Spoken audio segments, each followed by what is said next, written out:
Hello? Sorry, Peach is trying to break down my door. Peach, come on. We just started streaming. You can't be making a ruckus. I'm trying to set up alerts real quick. Cause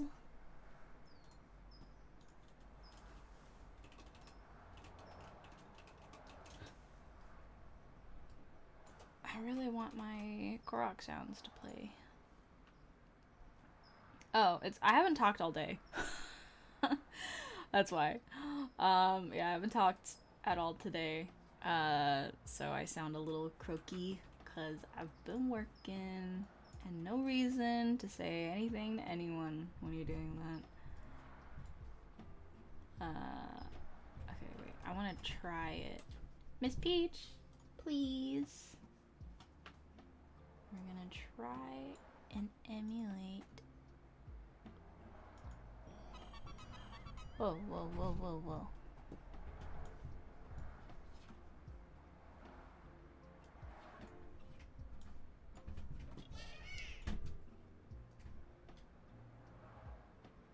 Things are happening. It may move this alerts thing down. Miss Peach. Ugh. Wow, you really want out. Okay, alright. I'll let you out. I'll let you out.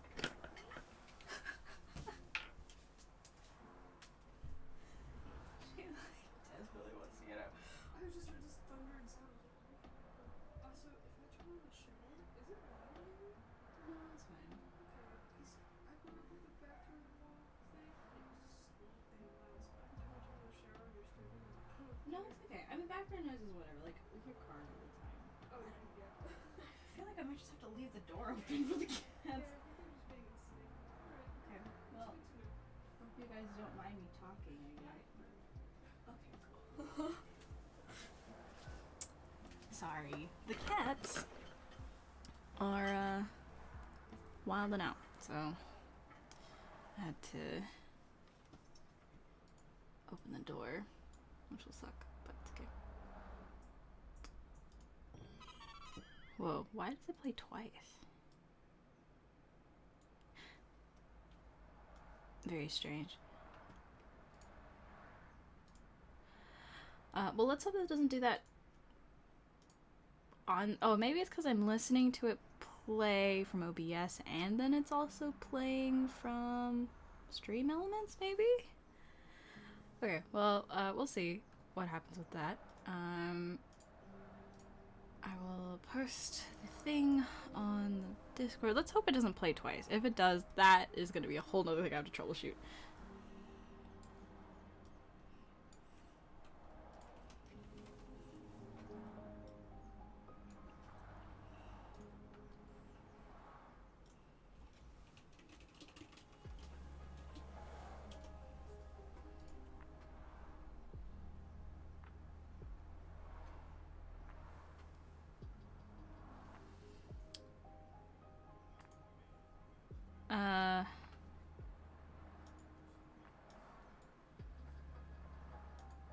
Well, that's what I was doing. I was testing the alert, but I think it was playing in both places, if that makes any sense. I guess we'll see. The next time someone like follows or does anything, we will get a little Korok alert. Thank you. Hey, Sleepy Hermit. I was just kind of drawing before we started, and I might continue to do that for a little bit, but...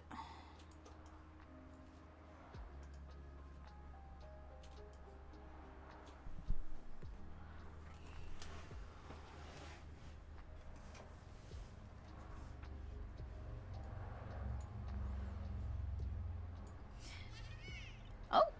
It worked! Is it loud? Is it too loud?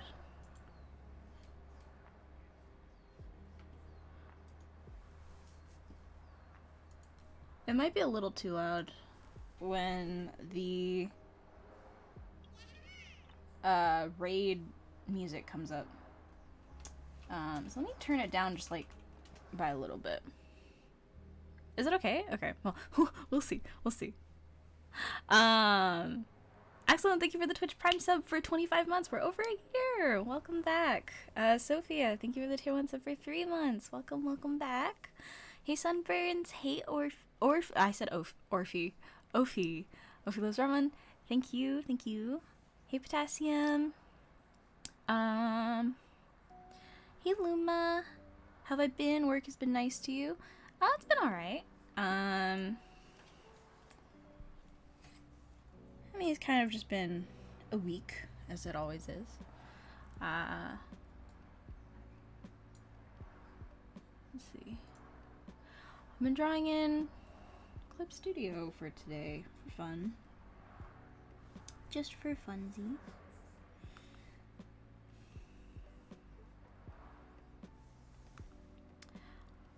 Yes, but more charity commissions, and we will get to that pretty soon.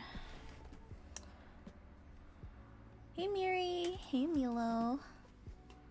How are you guys?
Oh wait, where's my little character? Do I have to open the thing? I do. I forgot about that. What is it called? Some weird name. Vieto? Vieto.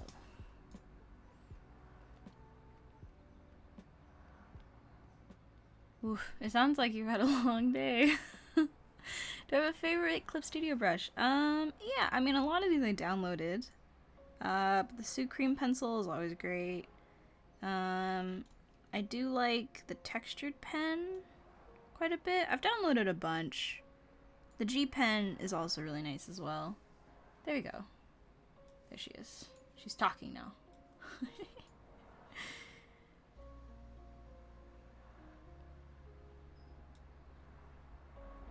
Been a tough week.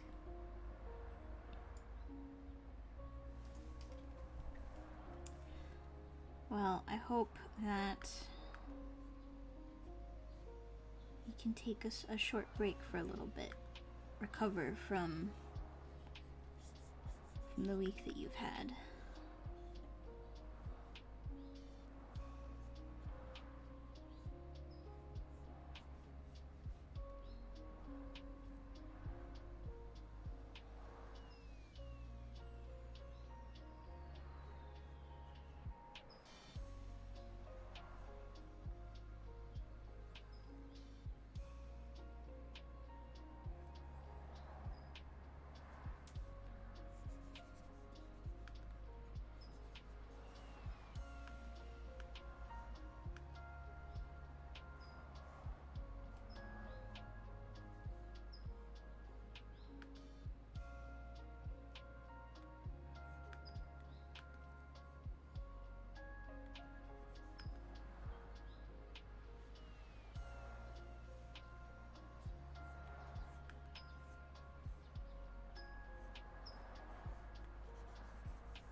Oh, good morning.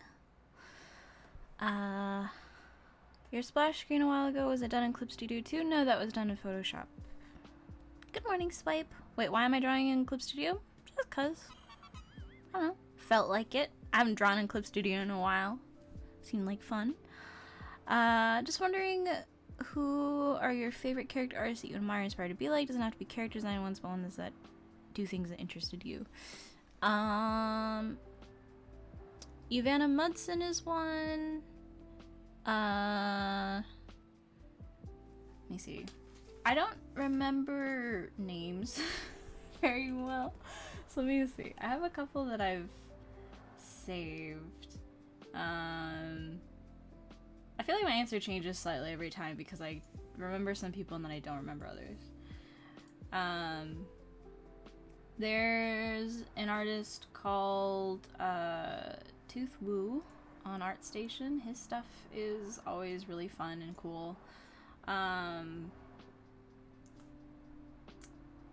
me see.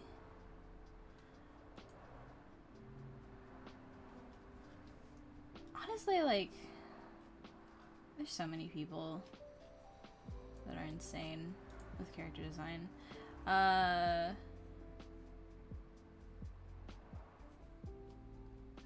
And yeah, now I'm getting wrapped up.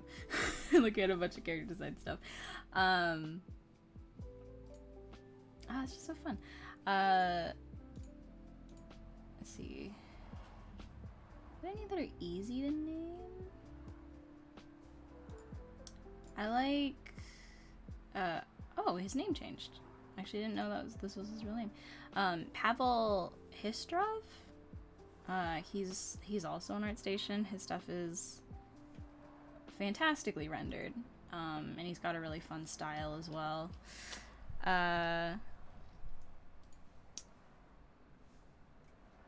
Boss B or something. I've never actually known how to say her name, but Blanca, her stuff has always been really fun and really cool.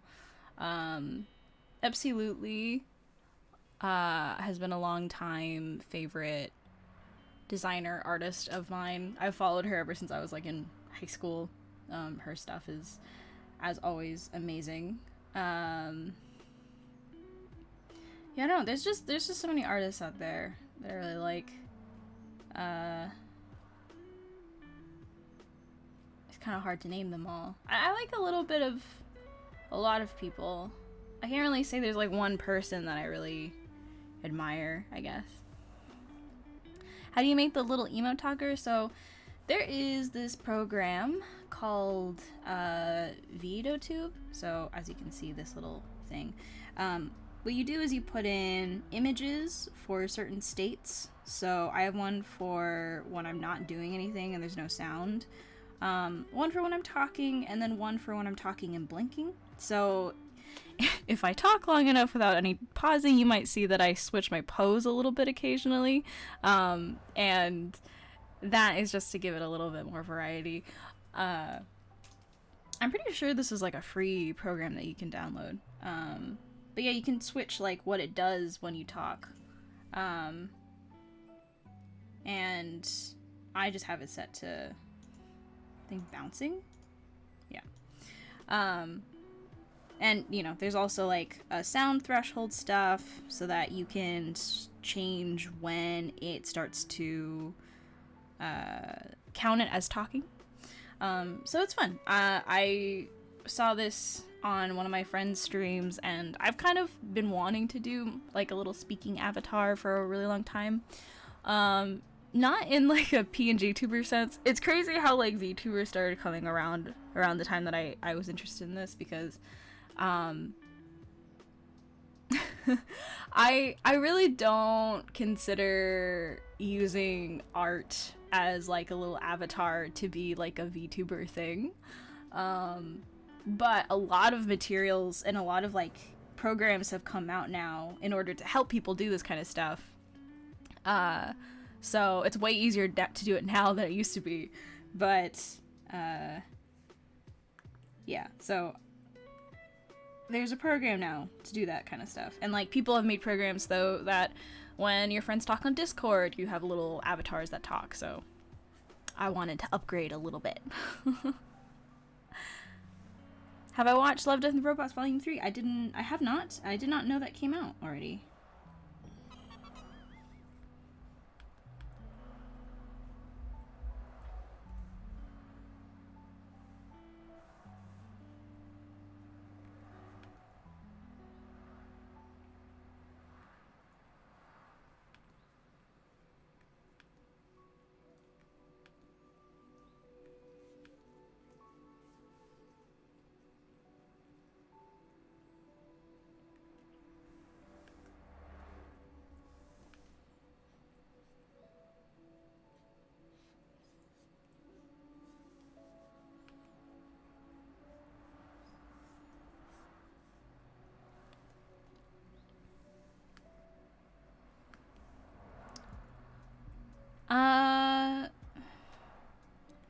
Yeah, I really like Gustav Klimt, Alphonse Mucha, in terms of designers, I guess.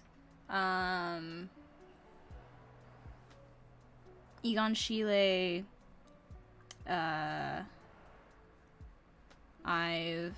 honestly, those are like the three main ones I think that I've always constantly referenced. J.C. Leindecker and John Singer Sargent are more mainly painters. Tom Lavelle as well is also just mainly a painter that I admire. Yeah. We have like a list of those, I guess.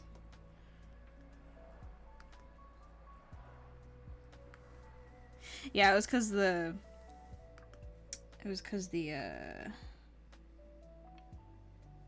resolution for my tablet is different than the one for my screen.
Hey, Sorella.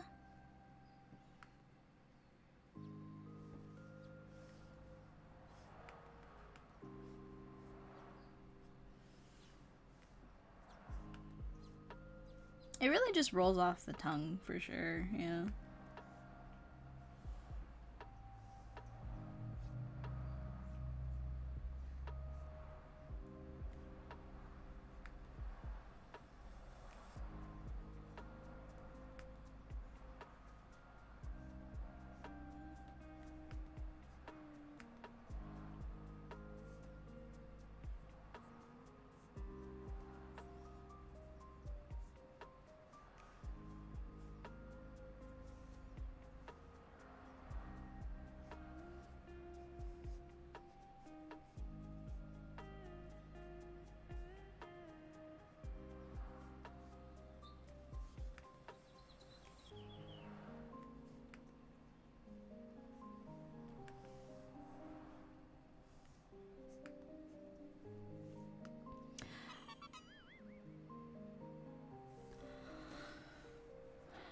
Can I ask when stream critique will be available?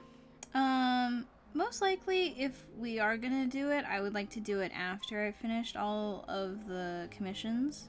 Because I did really like doing stream critique when we last did it, but it just ends up taking over the stream, because a lot of people end up wanting critique, and I feel bad doing critique when there's other stuff that I should be doing, which is like the commissions and stuff like that. So if we are gonna do it, we're gonna do it after I finish all the commissions. When that'll happen, I don't know. But I definitely do want to set up kind of like an event for it. So I'll keep you updated on that. You can stick around and you'll hear about it probably in the next couple months. I've become too stuck in looking at others' work while doing my own. I compare things constantly, facial features, and how I draw them versus other artists, basically over referencing their work. How do I get out of doing that? Honestly, like, just taking time to not look at anyone else's stuff. I think the amount of time you spend, which is kind of why I like not using references when I draw. It kind of lets you sort of explore things that you like doing, right? Even if it is just kind of Frankensteined bits and pieces from artists that you really like.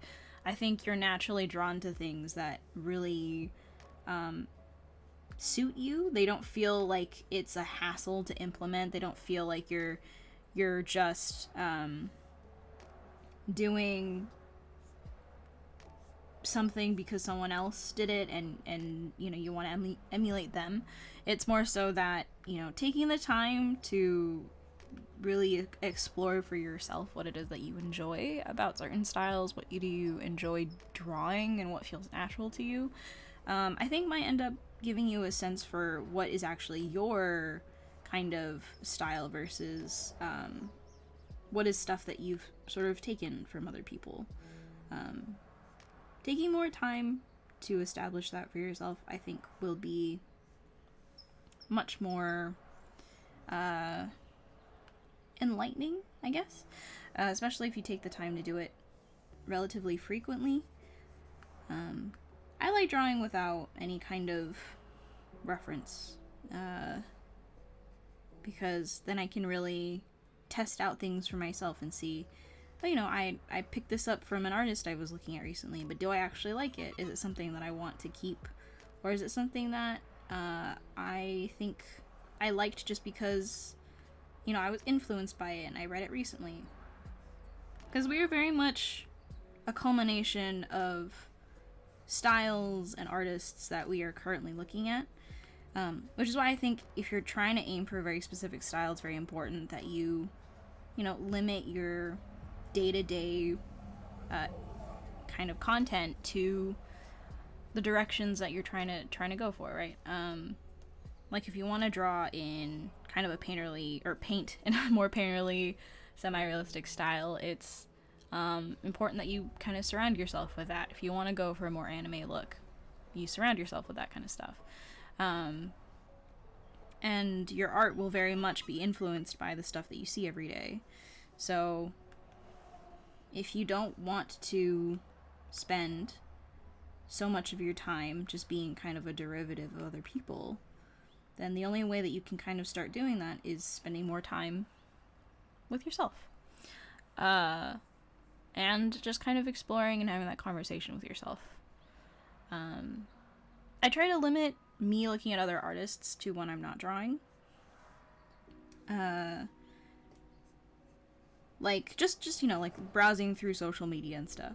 I try to limit when I do that to times when I'm not drawing, as opposed to having, like, references up as I'm drawing.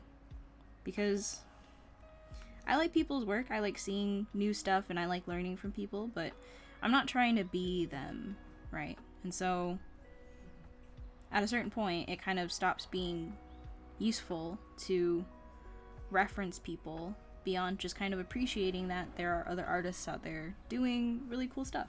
And that's like something that's very nice to remind myself about. But when it comes to actually making my own work, I want to do that alone. So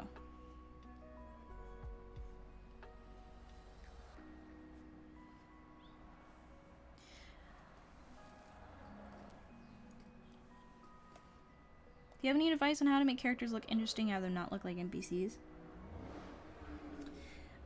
Interesting characters, I think, ultimately come down to characters that look like they have something more to give you, right? Characters that feel as if there's something about them that's notable or slightly different, or even just a hook, right? There's something about this character that was important enough for them to kind of come to fruition, to be created. I think characters that have that sort of like main character quality are ones that when you look at them, you don't get to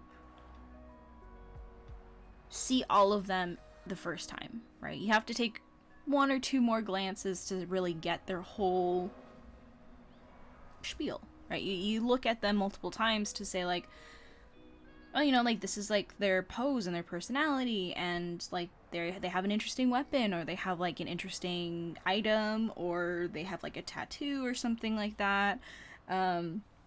Maybe they just have a little bit more detail, a little bit more story to them. Something that gives them an edge on a character that you're meant to not remember, or you're meant to forget. And it doesn't have to be anything grand, right? I think it does depend a little bit on what is the character from and what are they trying to do, but generally trying to make characters not like NPCs is giving them something that invites the viewer to question or inquire more about. Like when you see a main character, you want to know like what their deal is, or where they're going, or what their backstory is. And oftentimes it's because of an item that they have, or the way that they look, or the fact that they look so different from everyone else in the environment.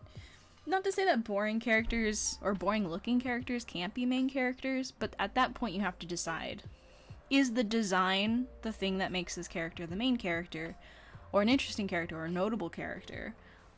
Or is the story the reason why they're important? I think when it comes to analyzing design and really thinking about it, you have to look at all of your favorite characters and judge whether or not, do I care about this story, or do I care about this character because of their design or because of their story? Because those are two very different things. I think a lot of our favorite characters in pop culture are not actually designed in a way that makes them interesting, but their story gives them so much context, right? And that in itself is sort of why we gravitate towards certain characters, even when they're not visually the most distinct. That doesn't necessarily mean that having a simplified design is like not good. I think there are ways to work around that. Animation's all about that. But whether it's the color scheme, whether it's the clothes that they wear, whether it's the item that they have, like all those things could impact like your viewer's perception of the value of this character, the value that they have in their story, in their environment, or to the people around them. And NPCs functionally, in comparison, shouldn't look like they have a future worth keeping up with, I guess, in that way. Like, they exist, but they don't have like a story ahead of them that we should be interested in. And that's kind of how you should frame designing a character that holds a really important place in your story. Because ideally, character design should be the audience's first like introduction to what is the mystery of them, the mystery of this story, this world, and whatnot. It should talk about a character's goal, or a character's ideology, or their backstory. Like, that's the value in a character design for like a main, token centerpiece, right? And to miss out on the opportunity to do that is kind of how you end up with characters that feel like NPCs. So, yeah.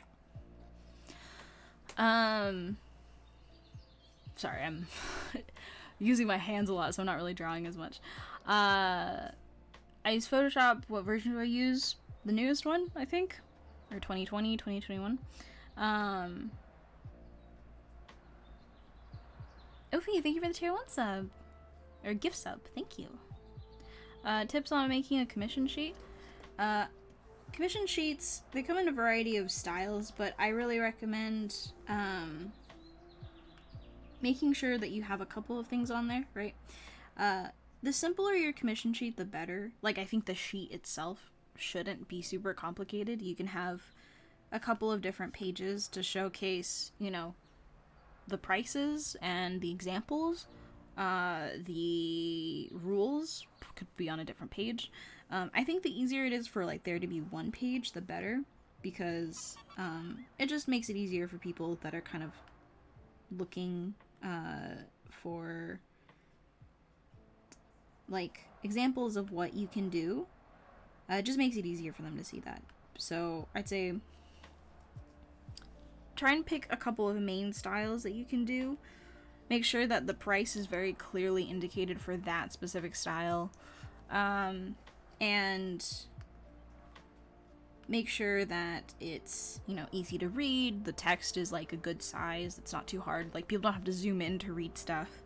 Don't try to crowd a page with too much information. Like, really simplify it. Rules should also be relatively simple. I've seen people write like paragraphs of stuff of like, you know, it's all like very nuanced description of what their commission rules are. I'd say it should be much more simple. Like, these are the payment systems that I accept. This is the terms and conditions of what you can use this for. Like, no commercial stuff. Contact me for a royalty fee. Expected delivery times, or like how you plan on like accepting payment ahead of time or after, or half and half, you know. If the person has commercial, personal rights, all that kind of stuff. Do's and don'ts of what you're willing to draw. All those things can be communicated, or should be communicated, in like simple, easy to understand sentences. I don't think you need to write like a whole essay on that kind of stuff. And that's pretty much all I've really ever done for commission sheets. I think as long as you have like all the important information, you can also just, I think, over time learn what is it that people tend to ask about once they've seen that sheet and still have, you know, things to inquire in regards to ordering a commission. I'd say have everything routed to an email is a lot easier than DMs. I really hate doing things over DMs. But that is also up to you.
A raid? Kajias, thank you. Thank you for the raid. I'm glad the stream alerts finally work now. I like set that up literally three minutes before stream started, so I'm glad it works. Hey Spina, welcome back. It's nice to see you. Probably got this question a lot, but as an artist, I see a lot of people have a very clear visualization in your head, but for me, I can barely cultivate the details. This is something you can get better at. So, I mean, there's a very real thing where some people are not able to imagine things in their head and they kind of have to physically find it through the act of drawing. I'd say figure out if that's what's going on first. Because there are some people who really just can't visualize things in their head. It's like an actual thing. If that's not it, right? I think then it's important to I guess try to break it down into bits and pieces. There's not, for me at least, I don't really visualize things. I get flashes of what stuff could be, you know, potential solutions to what I'm trying to do, but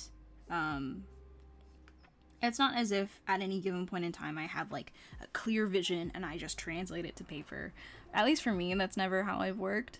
I don't know about other people, but I'd say don't worry too much about having like a clear visualization. As long as, like, to me the most important part is I have like an idea of what I want in my head, but the real process is getting there, right? The real process is problem solving for what I've drawn in order to get to a point where I can get somewhere close to what I've imagined, right? Or even just coming up with solutions so that the result is better than what I imagined. I don't think it's important that you can clearly visualize things in your head, more so than you have a library of potential options, potential solutions to a problem, right? And you have the tools in which to solve for the problem of how do I get there?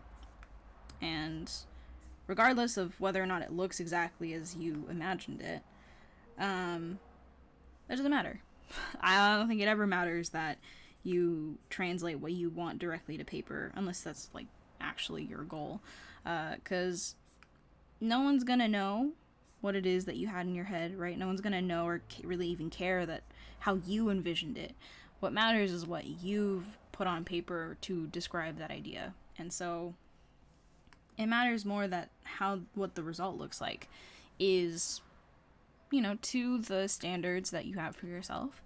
And I think honestly that kind of pure visualization is not as important of a skill as some people make it out to be. It is important, but it's not the end all be all of like mastering anything. At least in my opinion.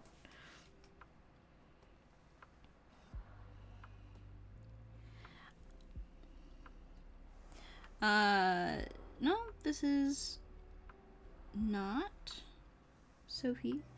Technically I was drawing my cat OC, but then she ended up being in like a dress and I'm like, alright, cool, I'll like run with it.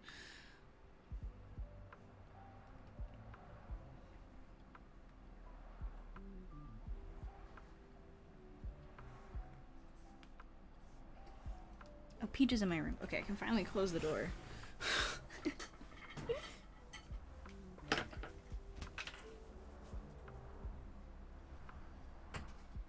Miss Peach, you're giving me trouble. You know I had to keep the door open for you.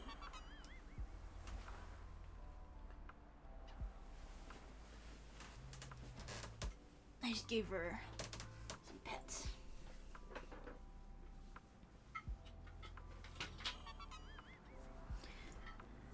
Yeah, I'm just drawing. But I will get started on commissions soon, because I should, and I have to.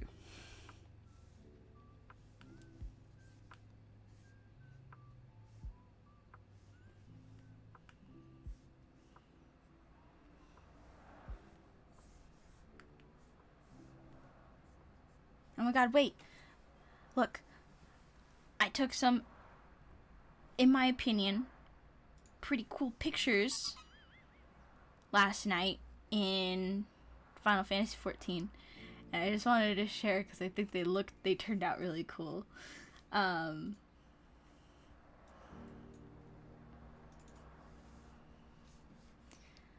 me see. Look. I think it came out nice. I've not trained her to do any tricks. She's not a trick kind of cat. This turned kind of nice. This is kind of like the same place. This looks so nice.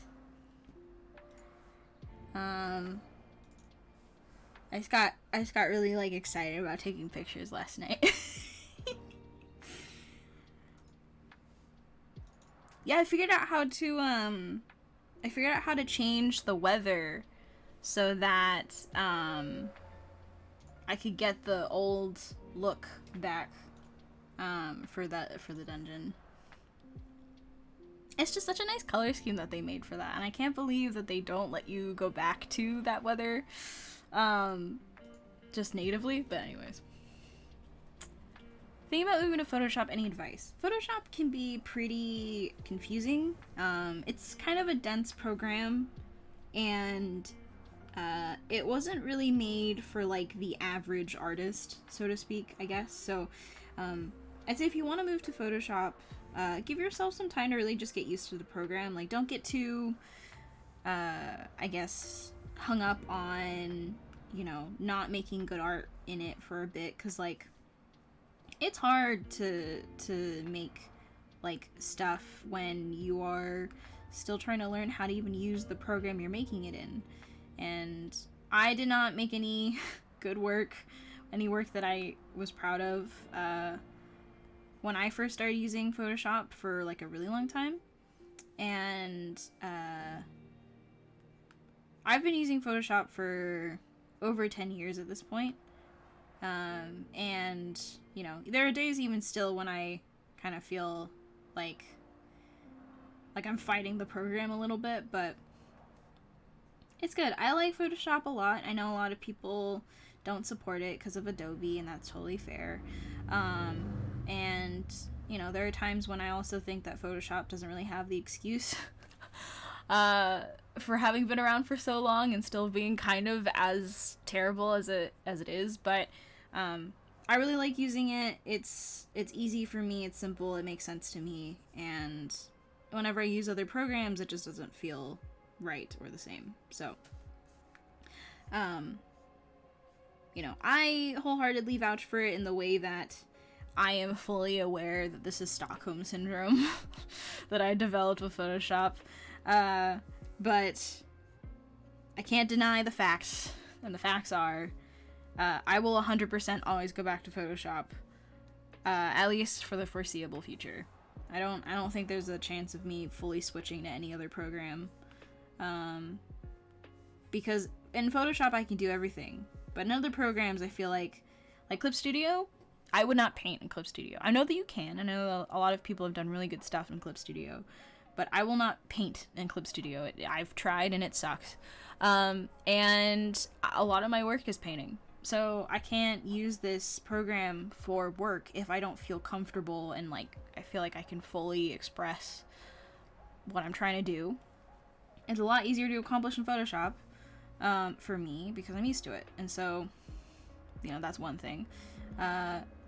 I like sketching in a lot of other programs, but I also like sketching in Photoshop because I have a lot of brushes that I use that I'm really comfortable with and that I've collected and I really like. So, you know, it's why would I move to another program when I've developed an attachment to this one? So Photoshop is dense, but it is, I think, personally very all-encompassing in a way that I appreciate, that I am very comfortable with. And so for me, Photoshop is the way.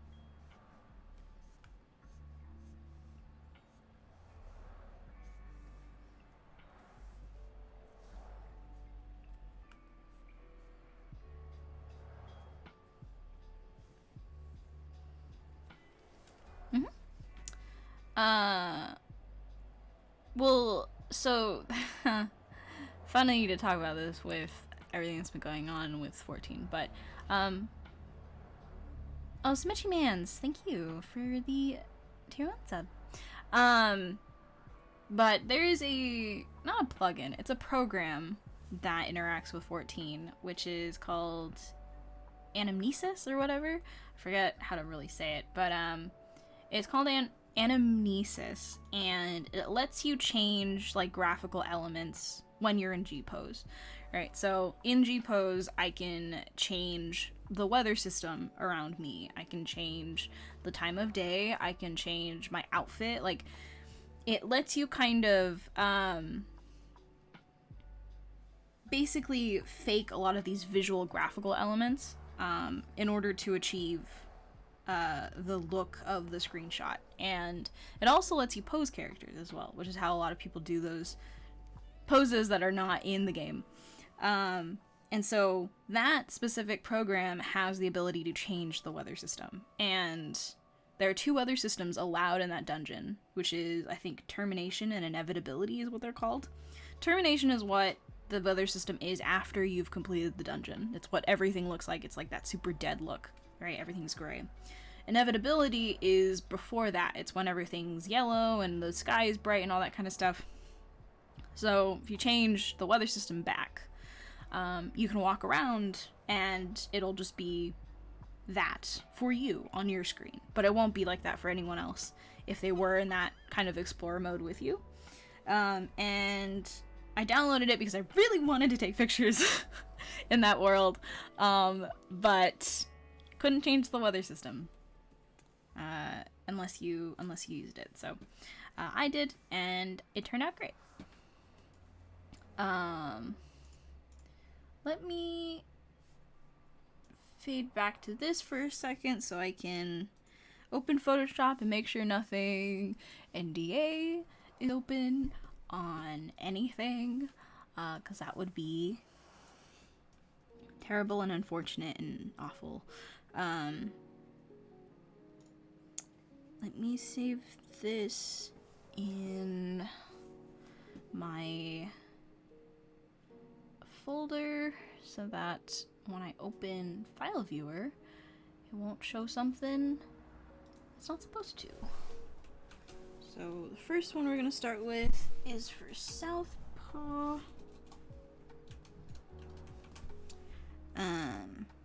So let's do that. And I'm also going to close Clip Studio. Let me save that as well. 2022 May.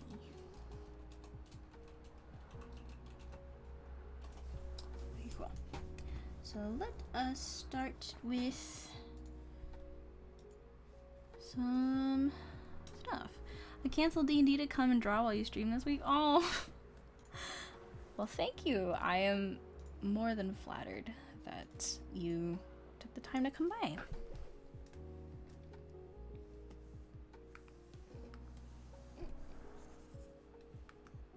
Oh, I don't want that one. A different one.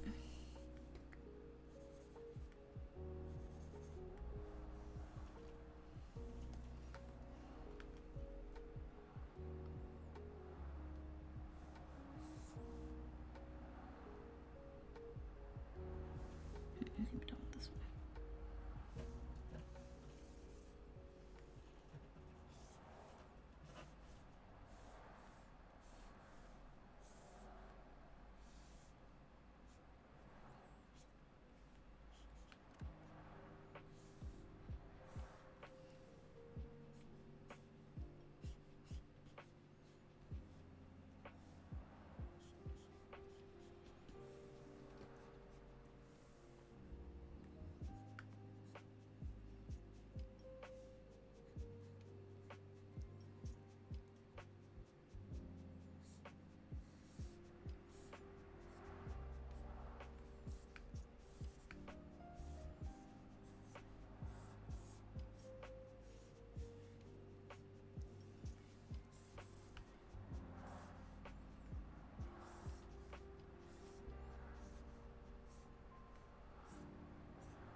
Welcome, welcome.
Pebble Pat, thank you for the tier 1 sub.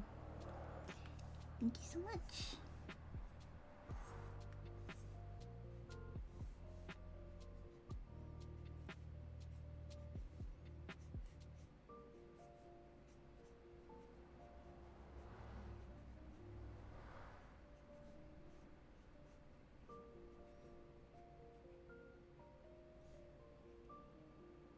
Finally managed to catch your stream. Just wanted to say that I absolutely love them and your art is mind-blowing, gives me such joy. Oh, thank you.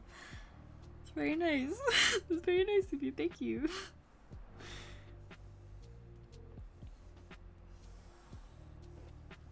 I am always immensely flattered by everyone who bothers to come every week.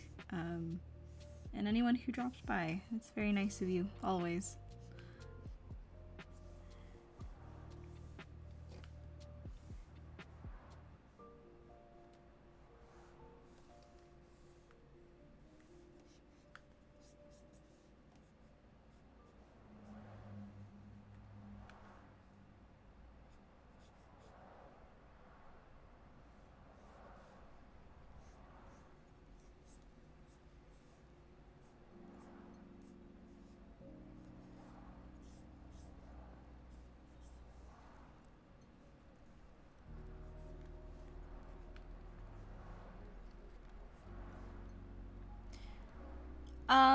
It depends on what kind of I guess job you want, right? If you want to be an animator, then yeah, most animation studios nowadays are digital only.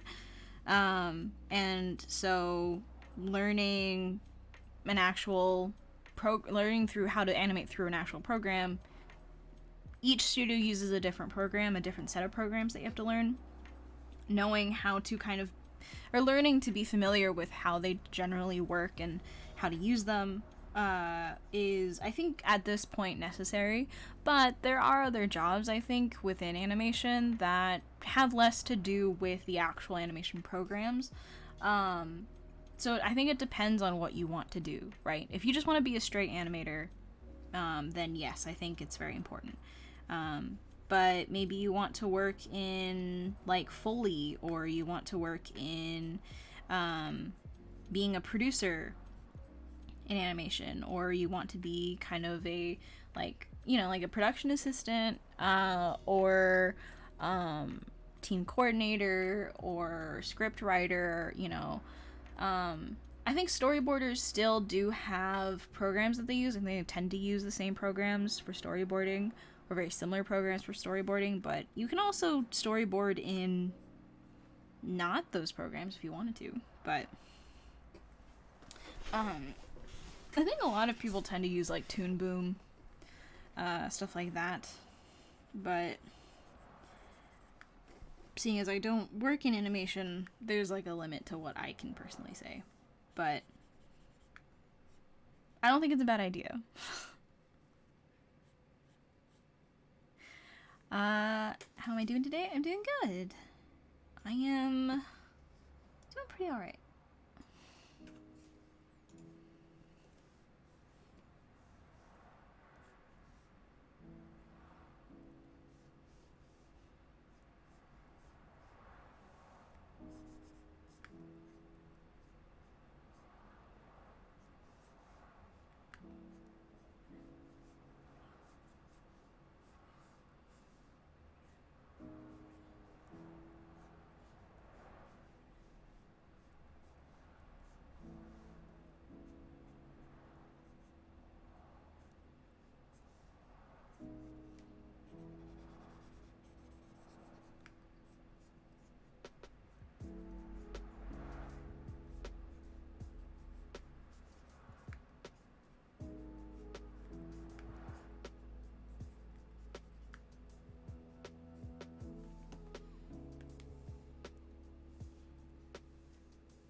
What time is it where you are? I am West Coast in America, so it is 8 p.m. for me.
Brissus? Hello. I don't know how to say your name, but welcome to the stream.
Honestly, drawing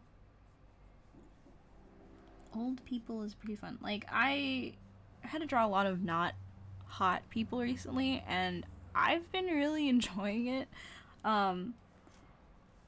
Like, for work and all that kind of stuff. Just because, like, I don't know, it gets kind of boring sometimes just to draw, like, pretty people, you know? Like,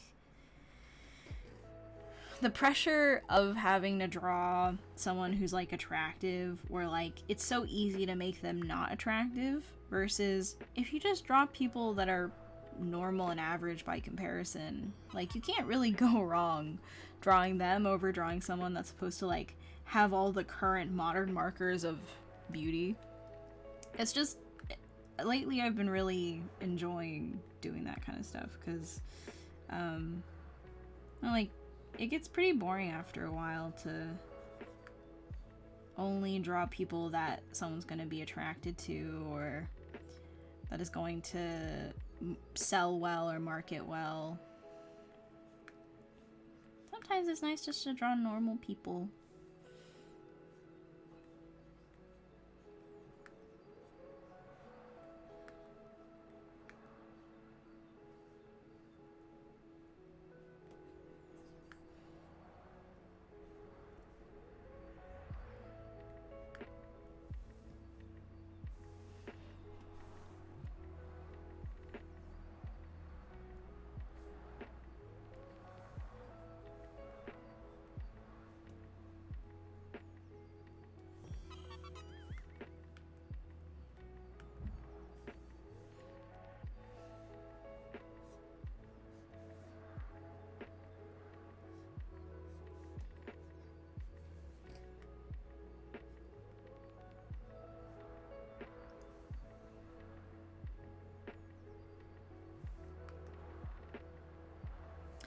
What's the first thing you think when creating a character?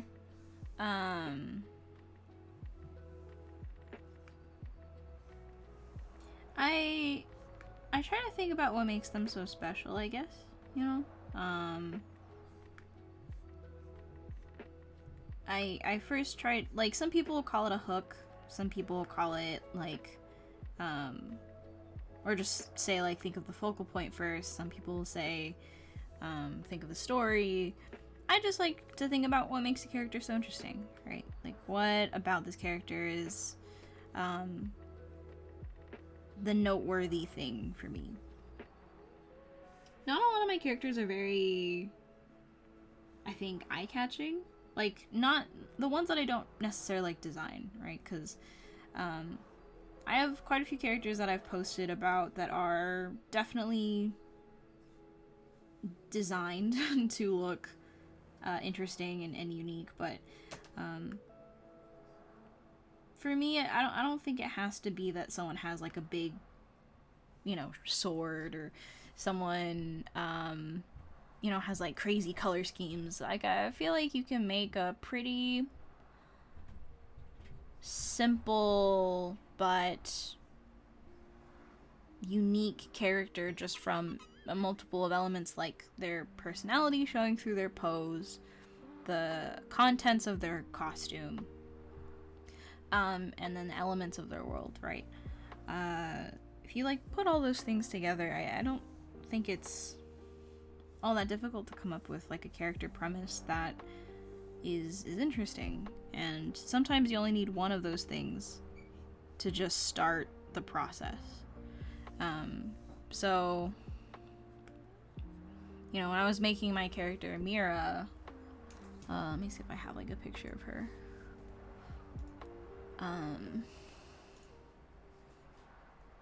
Where doth she live? Where doth she be? Mira. So when I was coming up with Mira, right? The first thing that stood out to me was going to be the fact that I wanted a character that felt nomadic. I wanted a character that felt like she was this sort of independent girl that would travel around with kind of one mystical element, right? I wanted to give her kind of a very supernatural, spiritual element because the story that I was basing this project off of was City of Brass, which is one of the few horror stories, or horror, I guess, like folk tales in, 1001 Nights. And so I wanted her to feel as if she was going on this big journey with a sort of supernatural element. And that's where a lot of the designs I originally came from, was this idea of like this nomadic traveler, probably having to go through mostly kind of like warmer climates, but a multitude of different regions within kind of like the northern part of Africa, of the African continent. And so, you know, came up with a bunch of different types of styles, right? But I kind of settled on ones that I felt like might be interesting. The first one being this slightly more childlike character who I felt, she feels kind of just like a girl who travels a little bit.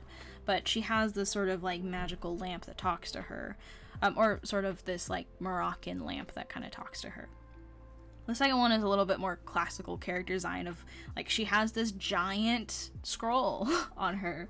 And I was really dealing with this whole thing about like, I want her to be kind of like someone who deals a lot with words and stories, and that was like an element to her design. So I put in things like books and scrolls and whatnot to give her that sense of she has something to do with stories, right?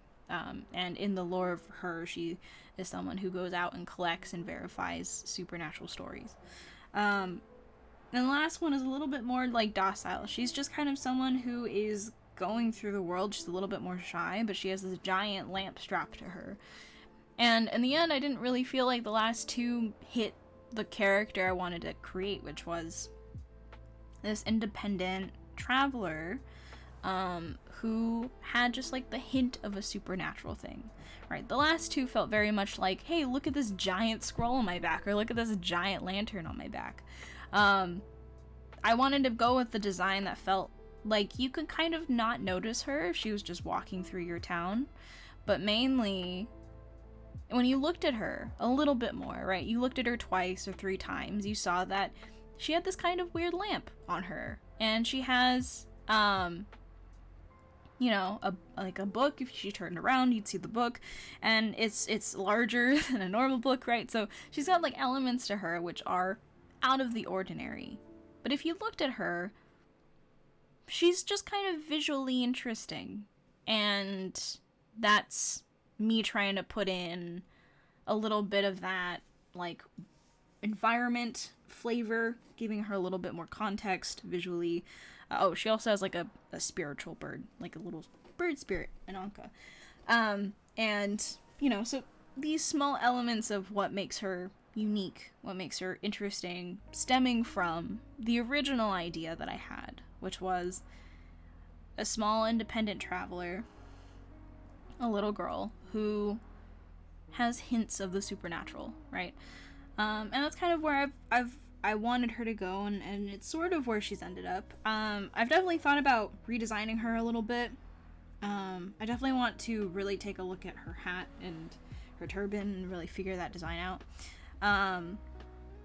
But, you know, in a lot of these sketches that I've done of her, it's images of her living her life. Because it's trying to explore who she is and what she's all about. But she's not this, like, you know, super crazy fighter who has all these, like, moves and stuff. She's, like, just a kid. A kid with, you know, a lot of history, but she's still just a kid. So, you know, your characters can come from anything. They can come from any idea. But the key of it is that you use all of your opportunities when you're designing a character to make sure that you explore and give hints to bigger things about who they are. You take the opportunity of their color scheme, or the clothes that they wear, or the kind of shape that they have, or make, or their silhouette, or even just items that they carry. All of those things will help someone who is very unfamiliar with your idea get a sense for who you wanted them to be. And that's what's important, right? You want people to be interested in what you might have wanted to say, so that they're kind of invested in seeing where this person goes. I think it's, you know, really important that as designers, we think about characters as whole beings, not just visually interesting and that's it, right? Everything about them should kind of fold back into who they are. That you don't have to make a grand character with a big weapon to make an interesting character. I don't think big shapes and really cool silhouettes are all that makes a character interesting.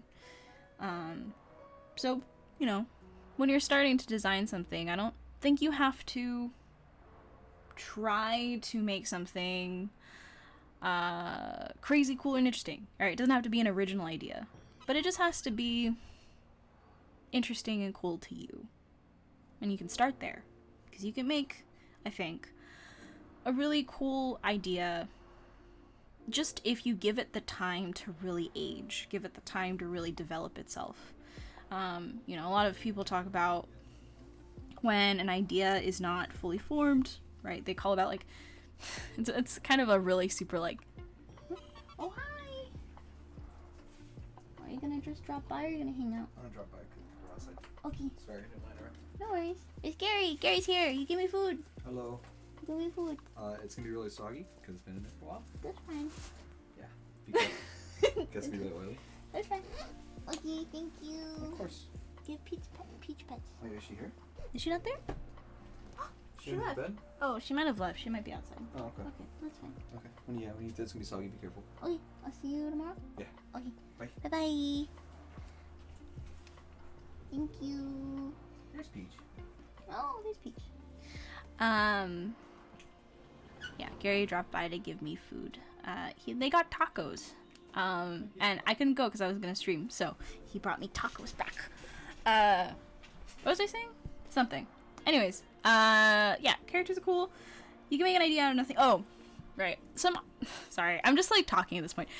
Some designers like to say that, certain ideas you should just kind of, like,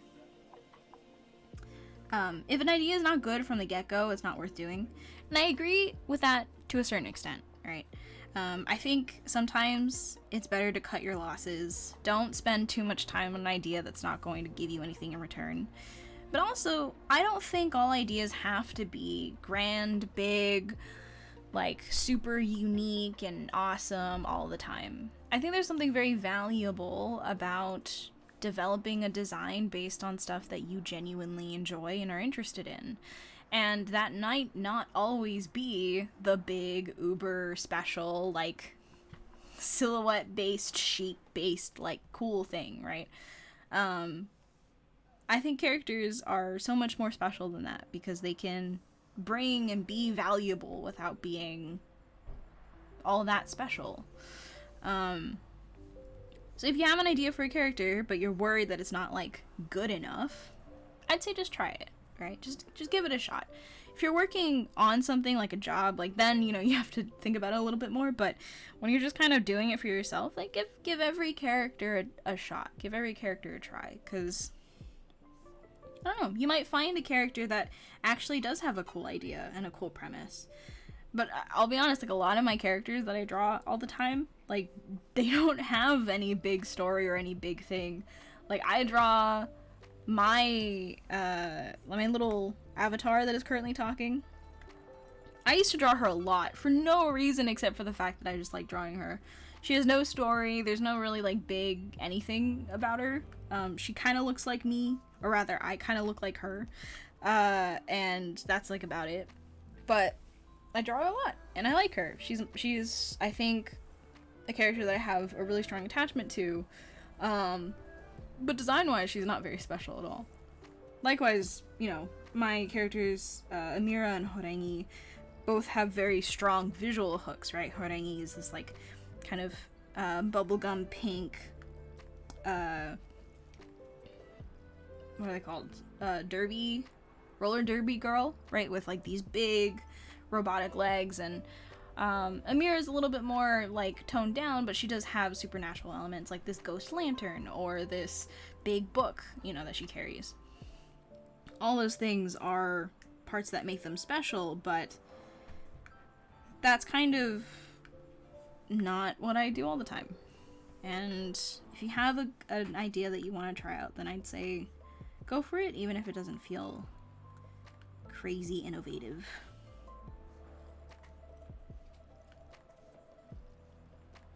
Anyways.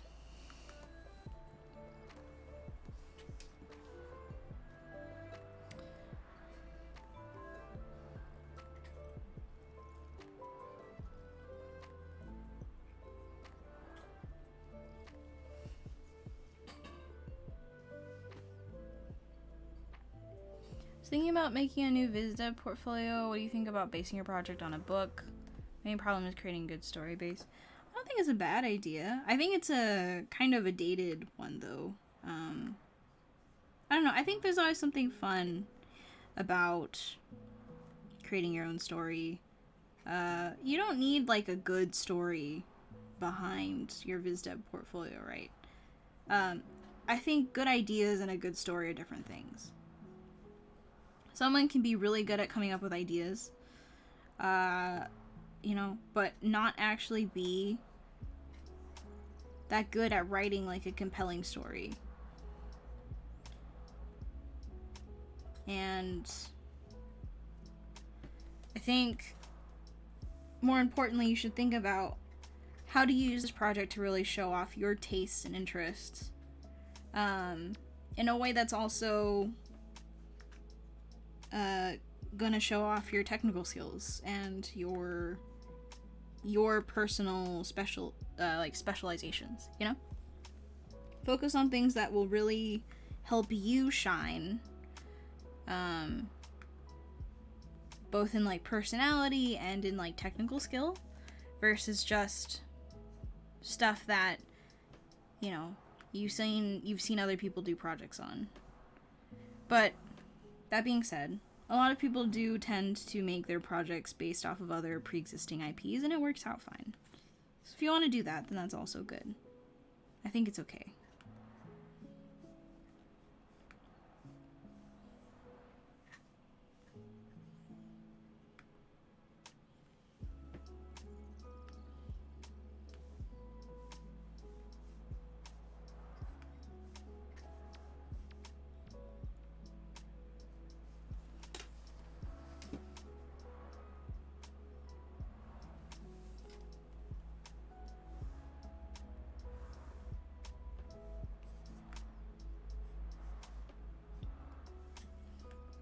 I don't envy you guys.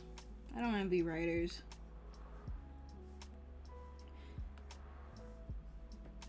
You guys have the burden that, I don't share.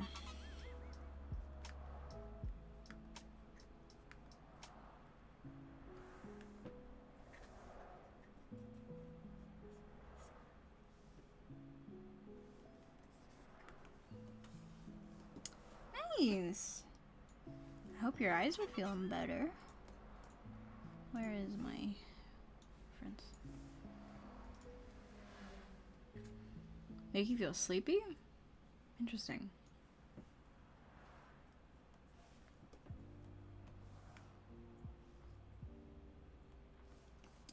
I hope this person doesn't mind that I don't really want to draw the gun.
How do you handle comparing yourself to others, especially when another person that you know gets a lot of praise?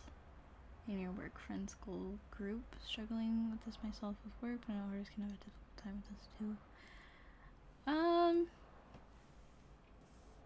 I think I've always kind of had a very ugly, like, emotional response to that kind of stuff. I think I've always had a competitive streak, mainly because I was always raised to think of other people as competitors, or to always base people off of, are they competition or are they not? And I think I've always had a pretty unhealthy, like, approach to it in the past, which is why nowadays I try not to put myself in that situation, I guess. Which is not really, like, confronting the problem head on. But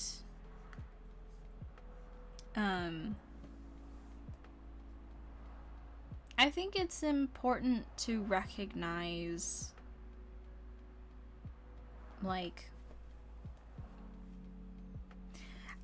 I guess in general, validating that this is the frustration that you feel. Understanding that I don't think it's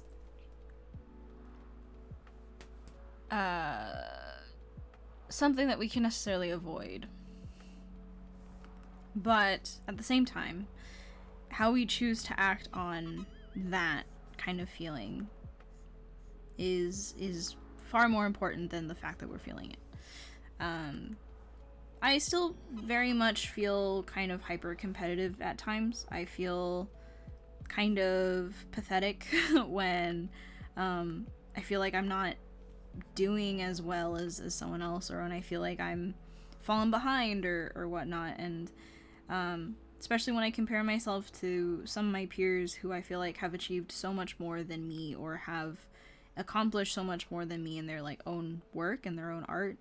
And that I am kind of, in comparison, like, so much more either behind or just in general, like, not as developed. Like, I think it's just kind of going to be how it is, but I also have to remind myself, like, me feeling this way is what it is, right? It's not a productive feeling, because ultimately what it does is make me feel bad. But if I try to kind of make something out of this feeling, right? It's the fact that I'm dissatisfied with how I am, what I do, how I do things. And that's not necessarily a new concept, but it just reinforces the fact that there are things in my life that I want to change, things in my art that I need to change, or that I wish was better. And not necessarily in the way that, like, I think we should try to emulate people who we are jealous of, or try to constantly compete with people that we wish we were on the same kind of playing level as. But why is the music so soft? But kind of, I think, evaluating. Okay, so this is how I feel.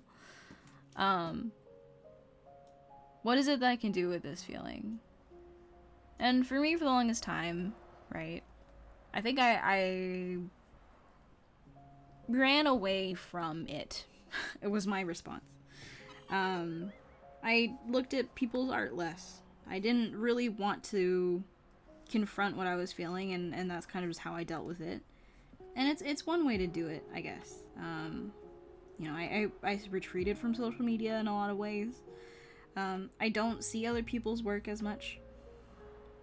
And it kind of helped me focus on what it is that I'm trying to do. Like, what is it that I'm trying to improve in myself authentically without the influence of other people's accomplishments or other people's goals, right? Because I talked about this a while ago, but I think there's a real kind of pressure in a lot of ways where people, when they look at art online, in a desire to be better than themselves, or even maybe from a place of wanting to not be themselves, they put a lot of stock into other people's success, other people's accomplishments, to the point where they're so willing to not be who they are. They're so willing to be someone else, or so in love with other people's state of being, that they will what's the word? They will replace their own goals and their own dreams with the goals, dreams, and accomplishments of other people. Right? I felt that a lot when I was younger, because when I want to be someone so badly, when I wish I was someone else so badly, I would always constantly think, you know, whatever they're going for, I should go for that too. Like, I want to be them, why can't I be them? And I would obsess with the idea that is it supplement or supplant? Supplant? Replace? Because supplement is to add on to, but I'm looking for the word of, like, replacing something.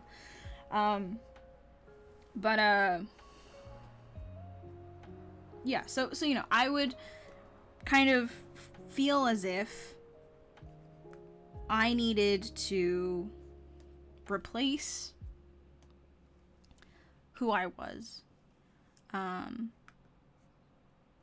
because I felt as if who I was not enough. And, you know, other ways that this can manifest is kind of like that just raw feeling of jealousy, you know, always trying to, kind of like, you know, the classic ways of, like, you kind of turn into this weird, terrible person that you didn't think you were, right? You kind of hyper-judge them. You hyper-judge when they don't make work that you think is as good as their other ones, and you're like, oh, finally, yes! They failed! They failed at something, you know? Or, in your brain constantly, like, being worried of how they feel about you, even if they have nothing to do with you, you know? Like, the ways to torture yourself for feeling this way. How do you deal with it? When I originally started, trying to confront this, I confronted it by running away. I confronted it by removing all of these instances where I was around these people that really affected me. And I tried to give myself time to really just focus on myself and, like, my own problems, right? Which, you know, trying to solve problems in your brain that are deeply rooted without someone else's help is hard. But what it did do was kind of give me perspective, right? It helped me to understand to some extent that I am and will forever be my own person. And I will forever be alone in my head, right? And this isn't like I'll be forever alone. It's like literally there is no one else who's going to be in my head except for me. No one else is going to live in my body except for me. And when I am at sorry, this is gonna get a little dark. And when I'm at the end of my life, am I going to be happier knowing that I lived as best as I could for myself? Or am I going to be happier knowing I spent my entire life chasing after people that didn't give a shit about me? They couldn't have, because they have their own life to live. Why would they care about other people? But I spent so much of my time dreaming of being anyone else that I never valued what it was that I could bring to the table, or what it is that I had, right?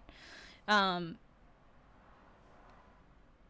think everyone has a very unconscious but constantly developing set of unique traits, unique ways of seeing things or understanding things.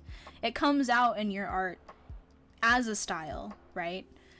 But they're not things that come out from the beginning. You kind of have to cultivate them consistently, slowly, picking out things that you've learned from other people versus things that you have brought with you your entire career. I am constantly changing how I draw based on who I find, but at the same time, I also recognize pieces of my art. Sorry, I'm not even drawing at this point. Pieces of my art that have always been with me, right? Have always stuck with me. And when I was so obsessed with trying to compete with or be other people, I felt like I couldn't see my art for who or for what it was. I didn't know who I was, right? And it made it really difficult to value my like contributions to my work. Things that I felt like I had that was special to me. I didn't think there was anything that I brought that was worth keeping. And I think it took quite a bit of time for me to recognize that even if I'm not totally satisfied with what I can do, it's still mine. And I should value that more. I should value the things that I do more in general. Just like in general, I should do that. And when I started to really just focus on myself, like remove myself from the situation, think more and spend more time with me, I think I started to really recognize things that I actually enjoyed doing. Things that I wasn't just doing because I wanted to be this other artist, but pieces of my style or pieces of my technique or stuff that I did where I was like, this is something I've always done. This is something I've always felt comfortable doing. And it's not about other people. It's not about someone else's life where they're getting praised or whatnot. I only worry about me in this instance. And it works for a bit, that kind of isolation.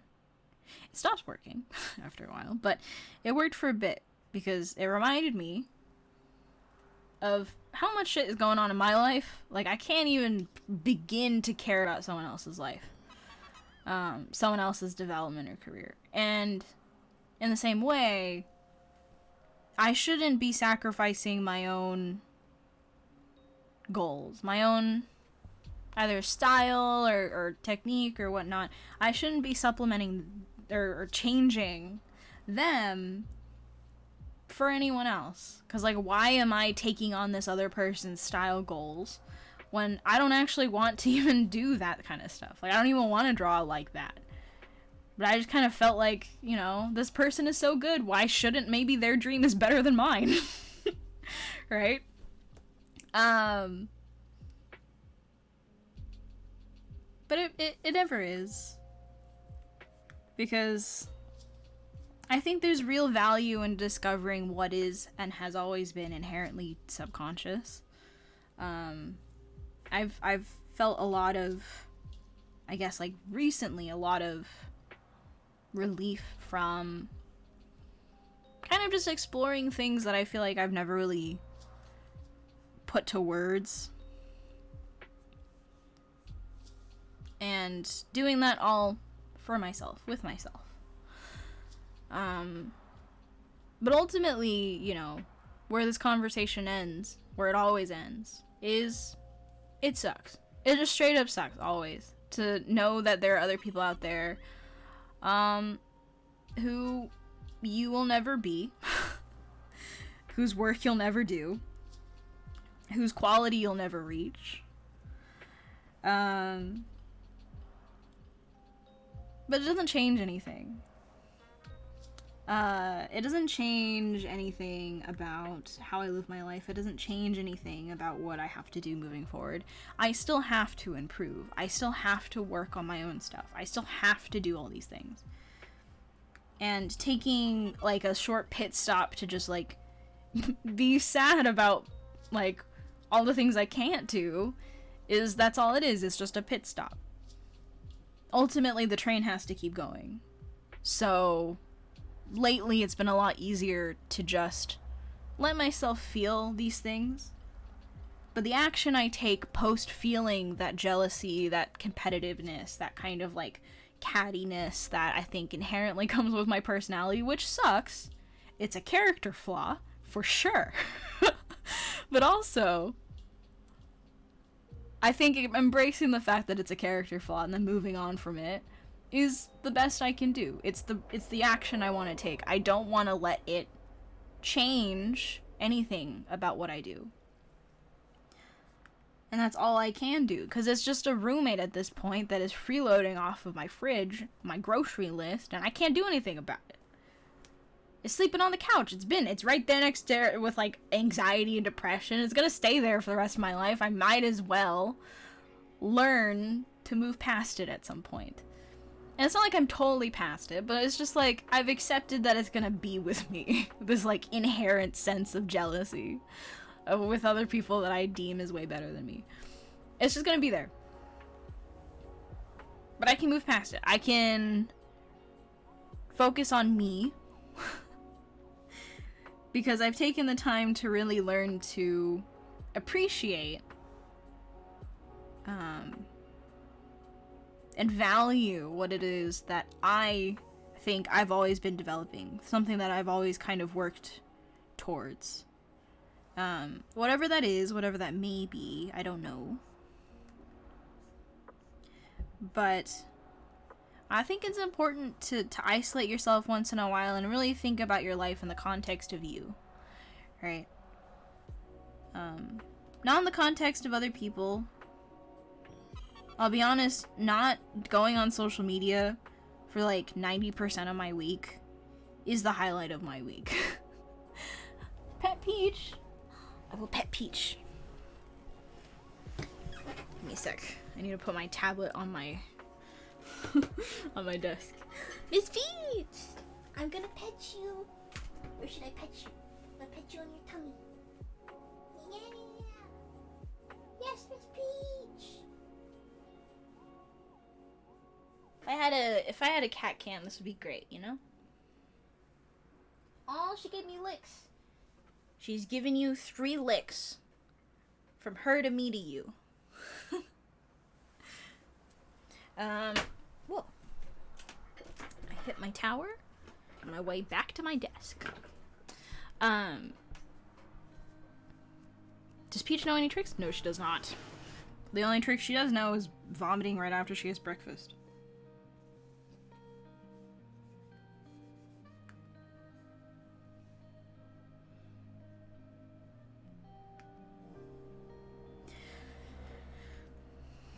What is your thoughts on discovering beauty in things? Start noticing and being mindful of details that you don't find attractive or interesting at the moment, but can make a design more inviting.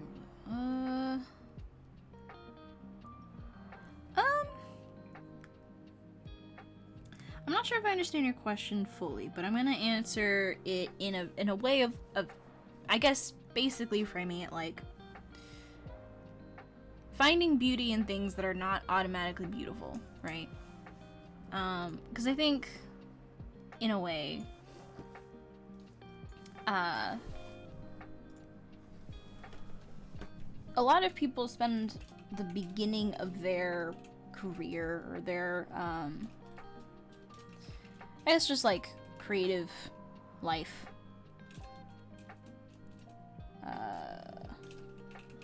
trying to draw things that are attractive, beautiful, nice looking, whatnot. Aesthetically pleasing, that kind of stuff. I think it takes time to recognize that that stuff gets boring after a while. Before you start to really value things that maybe inherently aren't that. They aren't the Instagram model. They aren't the nice pretty girl with like the short hair that for some reason every artist draws all the time in like a big hoodie and with nice lighting.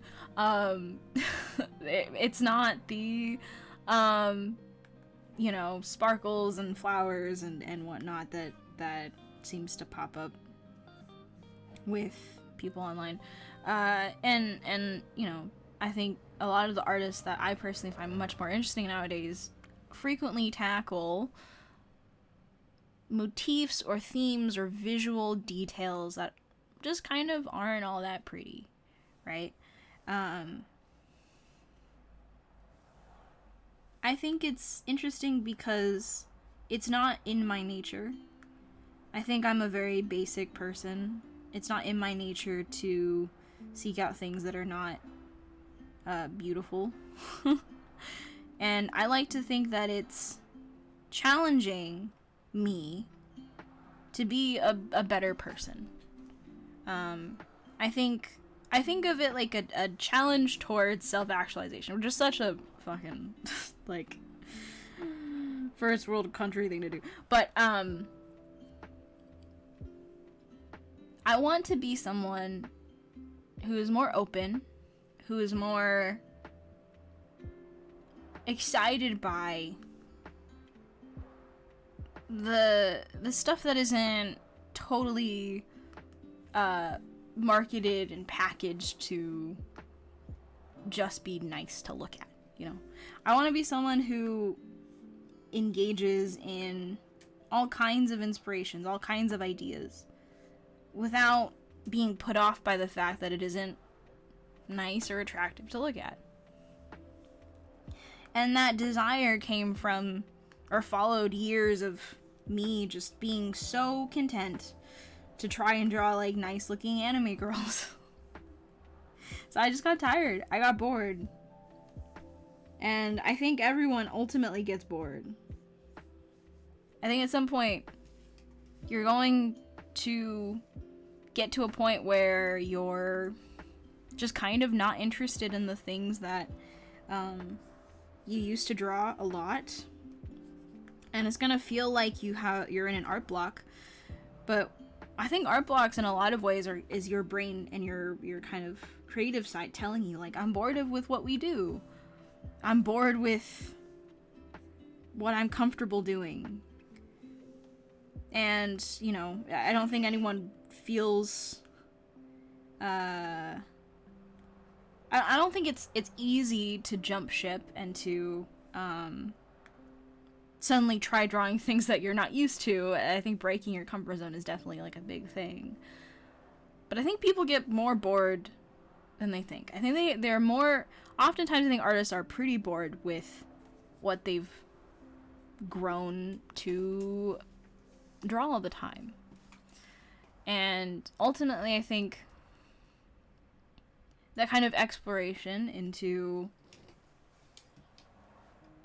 ultimately just not even what is like not beautiful, It's just recognizing what's interesting about life and about the world and about the ways that we can reinterpret reality. Like, I think implementing those into your character designs, I think there's a moment in which you recognize when a character designer is past just being attractive, is past just making nice looking base designs. It's hard to say. It's a lot more of a gut instinct for me right now, but I think it just comes from a place of boredom, ultimately. At least that's where it came from for me. Because there is no substance in what is just plainly beautiful.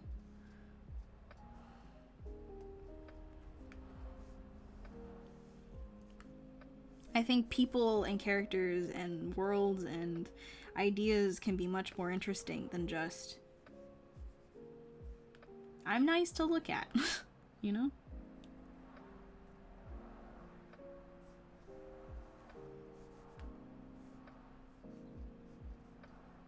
Sorry, I really need to speed up drawing this. It would take way too long.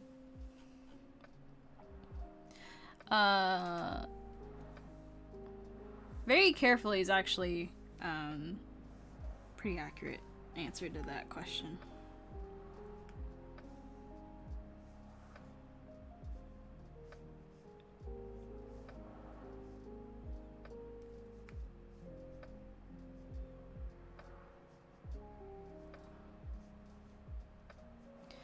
How do you deal with dips in your art?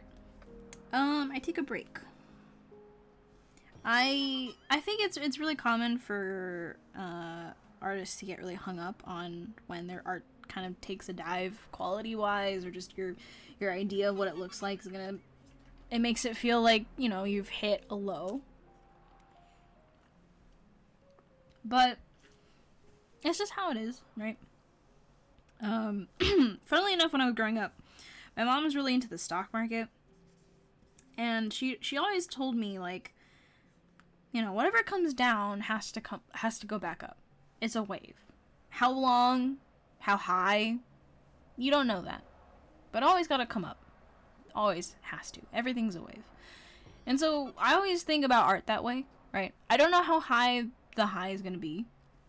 I don't know if I'm gonna love my art or if I'm just gonna be okay with it. I don't know how low or how, you know, soon that high and low is gonna come back. But ultimately, there's always gonna be an uptick. There's always gonna be a time when things go back up versus when they dip.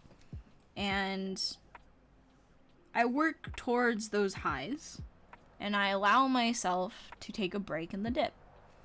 And I let myself learn more when I'm taking a break. I let myself think about, you know, questions that I've had or things I'm struggling with, and I give myself the time to answer those questions or to think about them a little bit more. When I'm not drawing and making stuff that I'm, like, proud of. I don't think you have to always constantly be on, like, a good note or, like, on a high. I don't think it's very realistic to be that way. But I still think that you can make something really good and productive out of moments in which you're taking a break from drawing. Because I don't think the process and the life of being an artist, I don't think ends or stops or pauses when you don't draw. How you feel, how you think, how you see the world also affects you as an artist.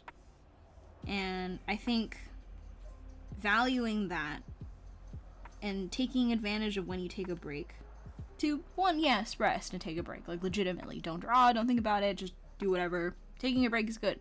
But also, you can look at artists that you like. You can think about things that you've been struggling with. And it's not a big deal. It's not like you're grinding. It's just you're thinking about it because it's a big part of your life. So, I'd say what happens when my work dips? I slow down a little bit. And then as soon as I feel like I miss art, I miss doing things that you know, constantly creating, I miss drawing characters, I miss doing whatever, I'll go back. And that's just how it goes. If you have a hard time picking color, there are kind of rules, I guess, that you can follow. My rule has always been, right?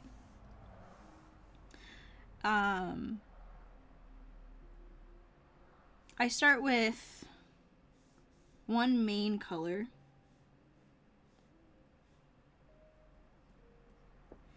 And that takes up maybe like 60% of the character's design.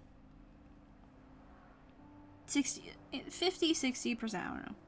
And then there is kind of like a secondary color, which is for all of my like medium shapes, right? And then this is the third, which is small details, eye-catching, like tiny elements, shapes, all that kind of stuff. So let's say if I'm going with like a green base,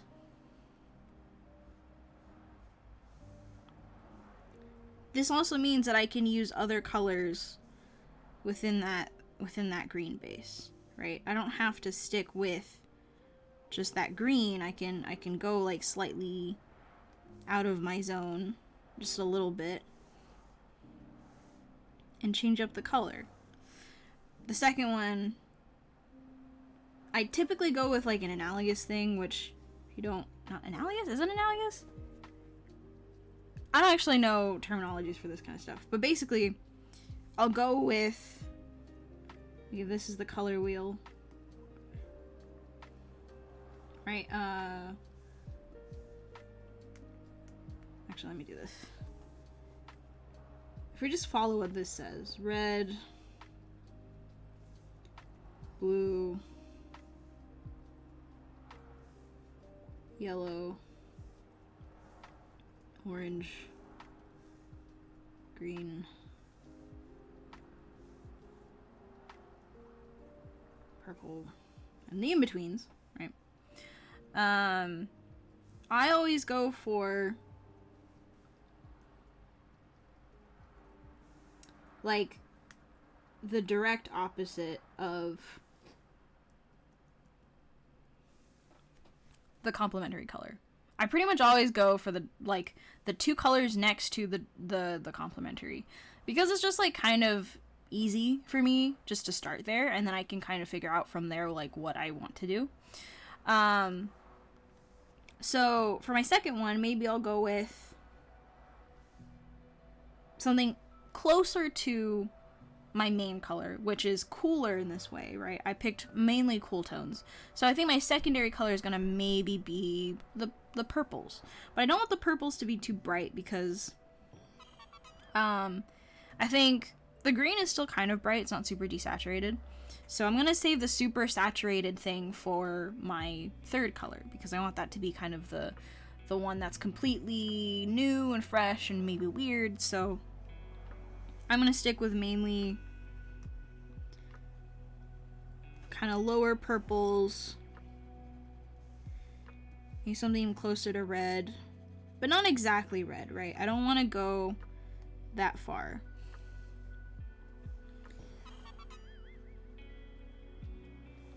And then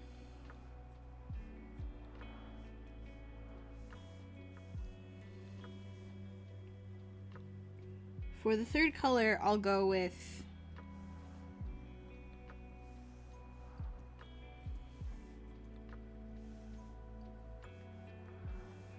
a bright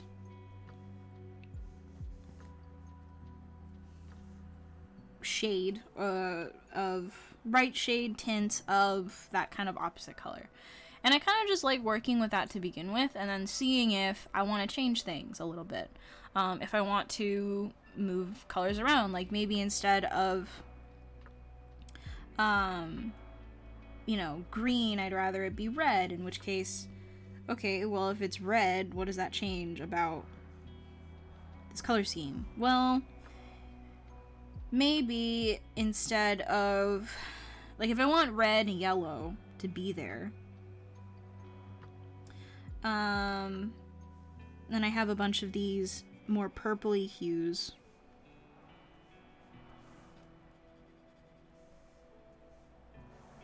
Again, not straying too far from what I have.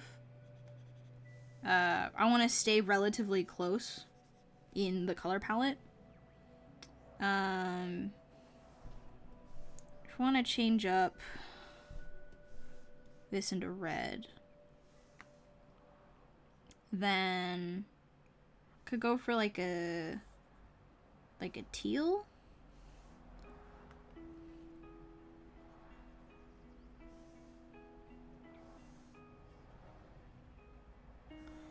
And this can be closer to maybe like slightly more orange or something like that. Like, I try to pick colors around that way. And then just switch it up when I feel like, I think there's like a better, I think there's like a better way to have approached this color scheme. I'm not good at colors. I kind of pick it based off of like one base rule and then I change my mind.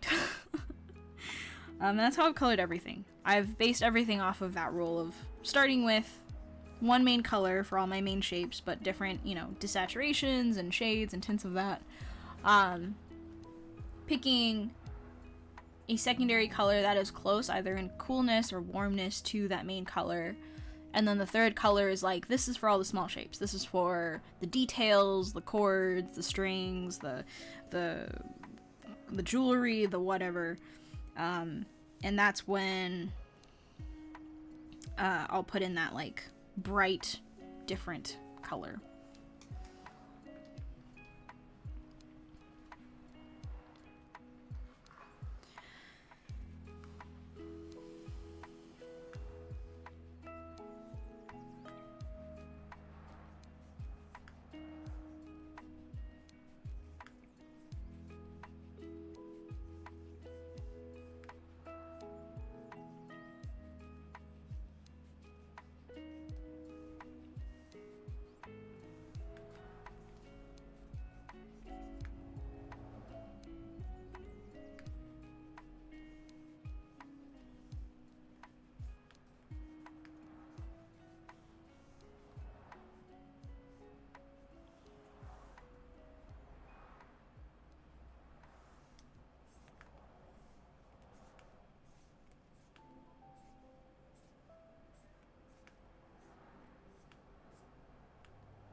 What's your idea of taking a break?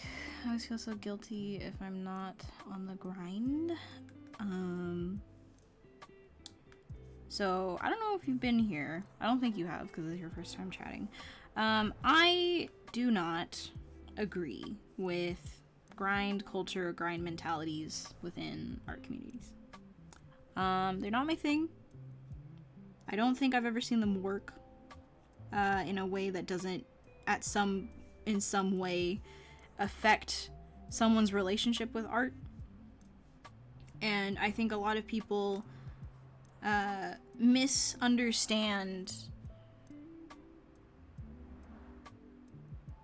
right? That's a word? Yeah, misunderstanding. Yeah, they don't for some reason my brain was like, that's not a word.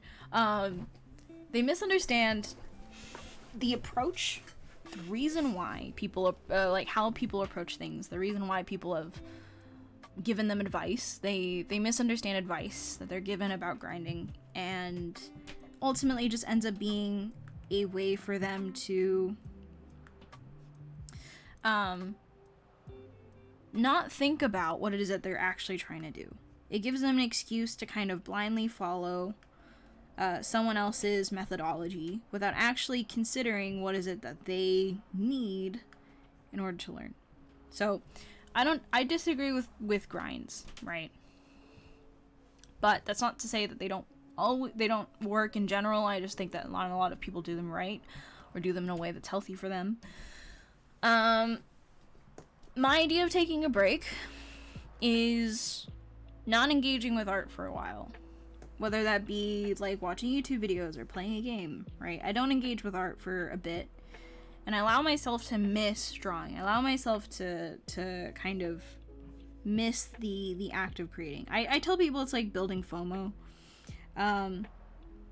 Because ultimately what I end up doing, because everything in my life is about art, I end up looking at books and I end up looking at artists that I follow, and I get this intense FOMO of like, they're doing cool stuff. They're doing such fun stuff. Art is so fun, and I'm missing out on it because I'm not doing it right now. And that is usually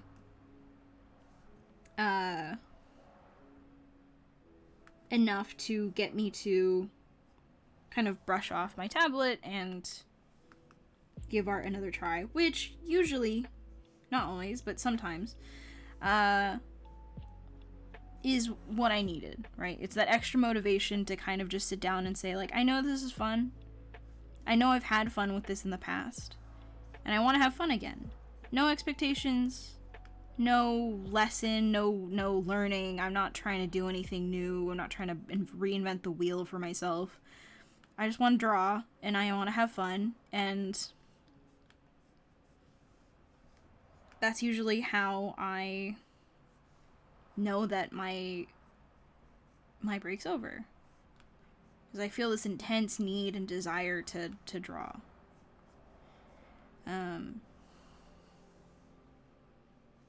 I guess I used to feel guilty because, you know, obviously there's a point where I think everyone learns from something. I don't know why or how, but we learn that taking a break is laziness. It's wasted time. And we are made to feel bad about that. In ways from ourselves, because we feel as if, you know, other people are constantly learning and growing past what we're able to do. And here we are taking a break when we don't deserve it. But then also, I think collectively a lot of us have reinforced this in ourselves, where we will just be so willing to kind of police ourselves into being these kind of productive work machines that we really aren't, because we feel obligated to. We feel like you know, it's a waste of our investment, it's a waste of our time that you're not grinding all the time, or at the very least not constantly working. And the moment that I realized how much it was destroying my love for art was when I recognized how pointless it was. Because ultimately, you as a person is just as important as the work that you're making, the skills that you're learning, the steps that you're taking to improve. Like, all those things are important, but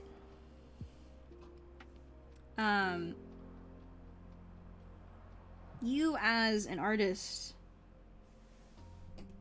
and your mind and your ability to, like, judge designs and be this kind of independent thinker is also just as important. And to spend all of your time stressed because you're not putting in the hours, feeling guilty because you didn't do your quota or fulfill your quota for the day. It's just kind of absurd now, for me at least. Because I don't think someone needs to fulfill a quota to grow. I don't think someone needs to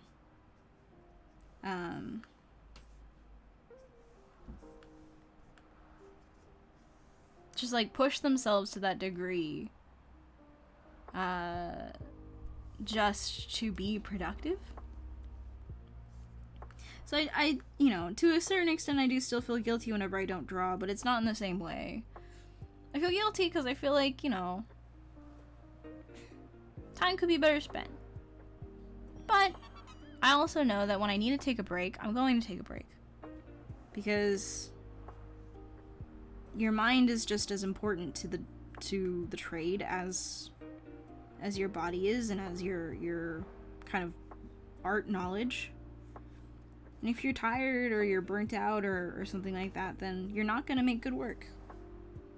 You're gonna, you know, beat the dead horse or squeeze that last bit of water out of the towel, but all you're gonna get is minuscule drops of your actual potential and just an extremely wrung out towel of a person.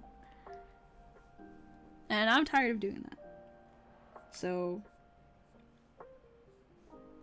you know, my idea of taking a break is giving myself the time to disengage from the work and giving myself time to miss it. I think it's really important that I miss drawing sometimes.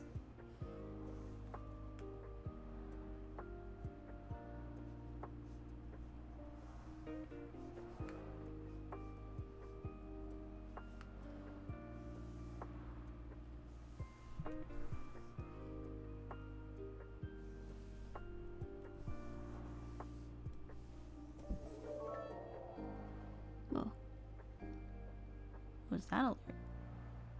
Was it bits?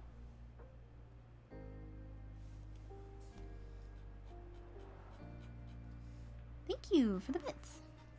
Sorry, I missed a lot of questions because I was just talking for so long.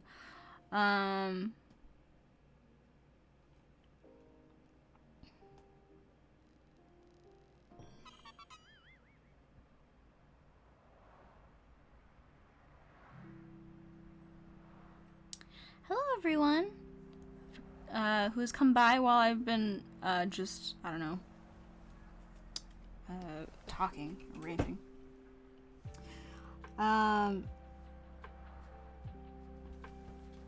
Sorry. This is kind of just like a pet peeve of mine, but I don't consider myself a VTuber. I don't think having an avatar that talks counts as a VTuber. And this is me being gatekeepy to something that I don't personally do. But I think VTubers don't get enough respect for the amount of time that they put into their thing for anyone who uses a PNG avatar to be counted as a VTuber. Like, I think if you want to call yourself a VTuber, that's fine. But I personally don't, because I think VTubers put a lot of effort and time into building a story, building like a lore around them, their whole brand. Like, all of those things are necessary, I think, in my opinion, to what a lot of people attribute to VTubers. And I've always used just art to stand in for me. And I don't think that has anything to do with VTubing. So while I appreciate that VTubing has made it very easy for people just to have like interactable avatars, I think VTubers should get more credit for the fact that they are a very separate subgenre of creators that put a lot of time and effort into building their brand. And just because someone uses a 2D piece of art for their avatar should not mean that they are VTubers by automatically. That's also me being like weirdly gatekeepy in a way. And it might just be because a lot of my friends are VTubers. And I don't think I should have that label just because I have a little PNG now that talks.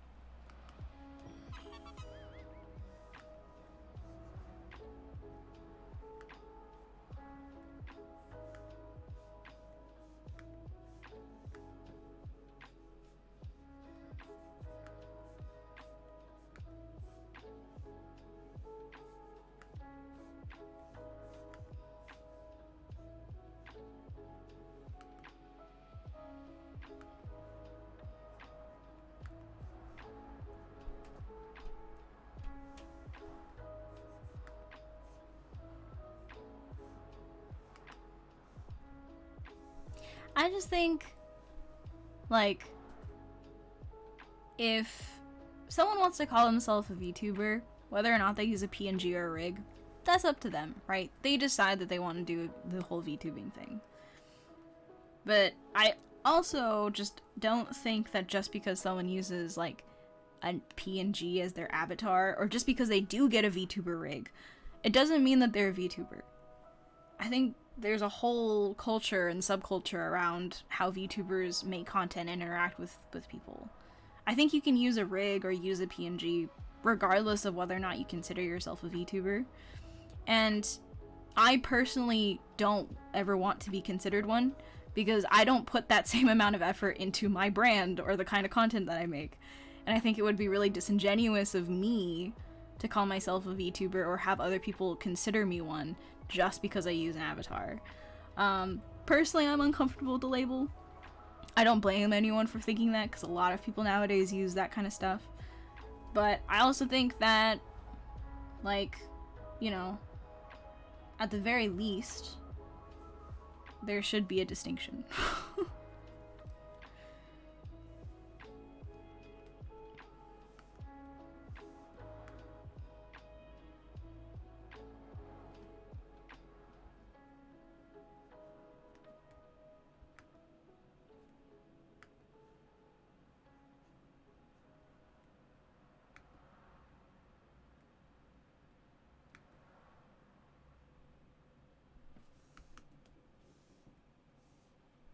I always work by 11 by 17 for any of my drawings on this stream.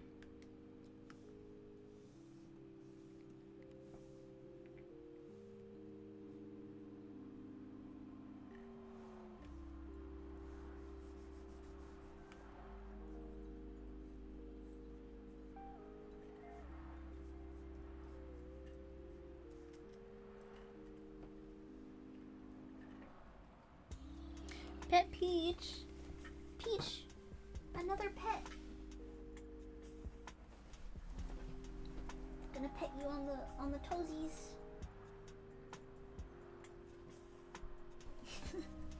She was giving herself a bath and I interrupted her.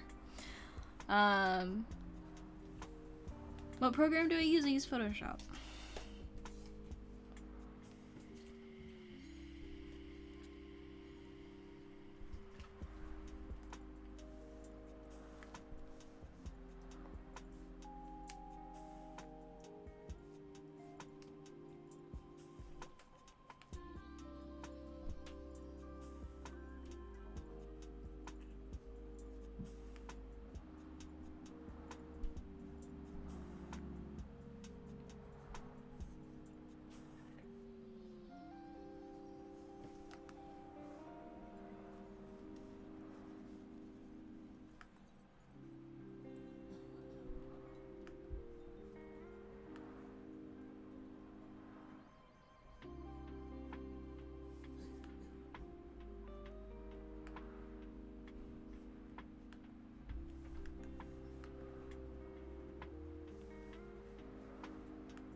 do that.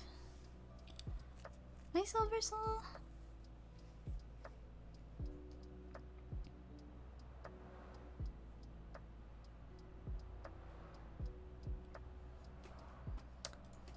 Okay, so the next one.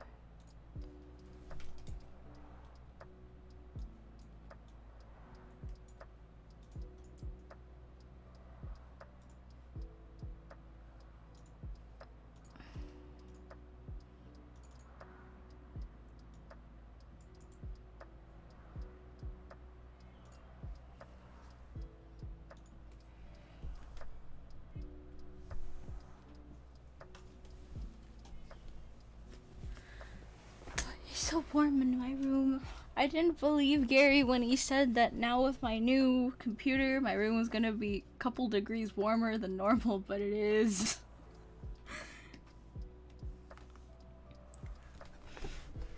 Ugh, the price I pay for having a desktop computer.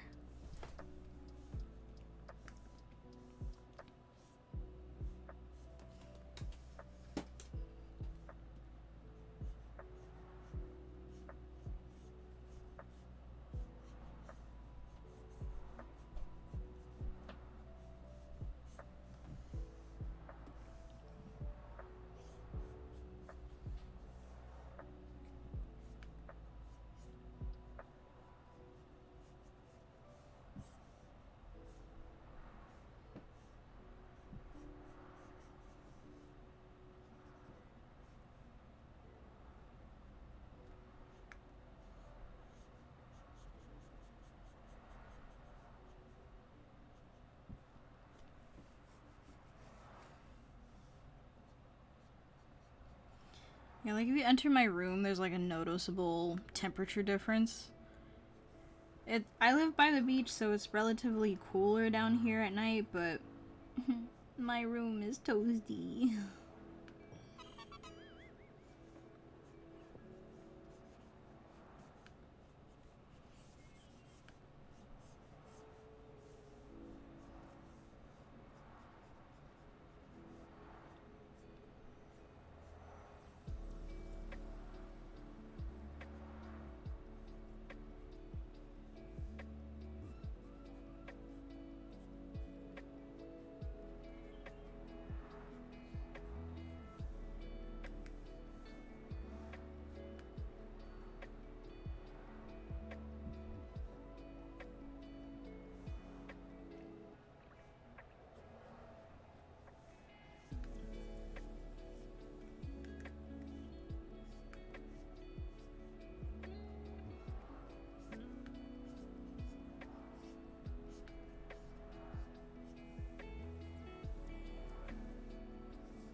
Class 101 has always kind of just been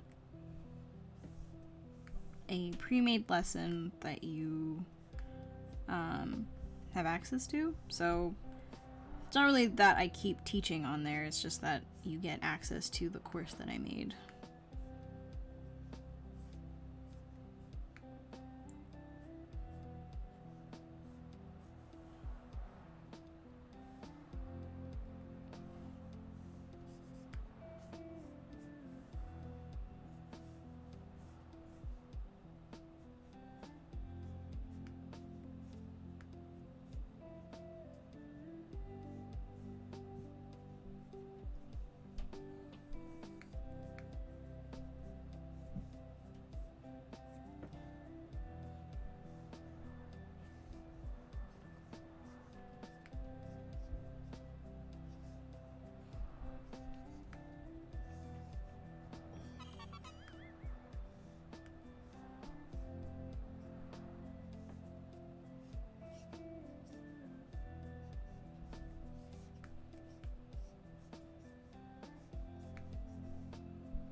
think they're changing how the site is working. So, a lot of the ads that they used to put out is now, like, their business model is changing. So, a lot of their ads that used to come out nowadays are not as, they're not accurate anymore. I'm not really familiar with how the new process is for Class 101, but it's not really in my control.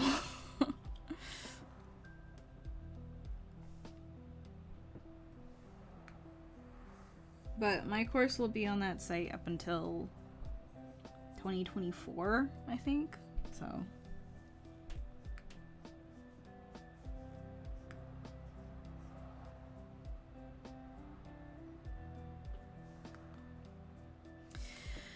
I have a question about submitting art portfolios to colleges. Do they usually seek a variety in them, or is it okay to usually focus on one aspect? I tried to research as to what I should do, but there are a lot of answers online. I'm so confused. Care to consult illustrations?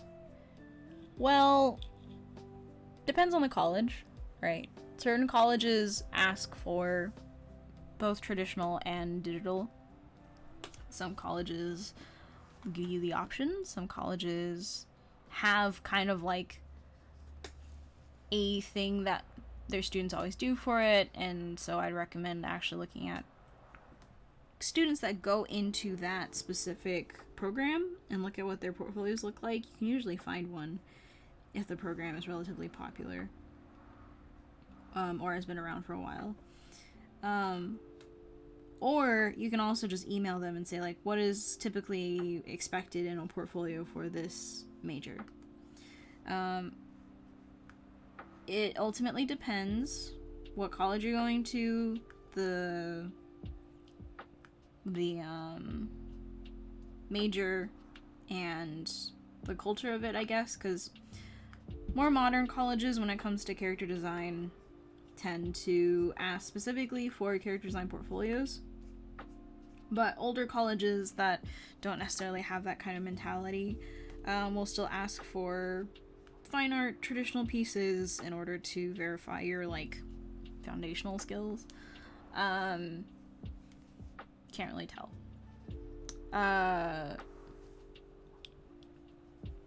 So I'd say it depends on those elements. Every college is slightly different.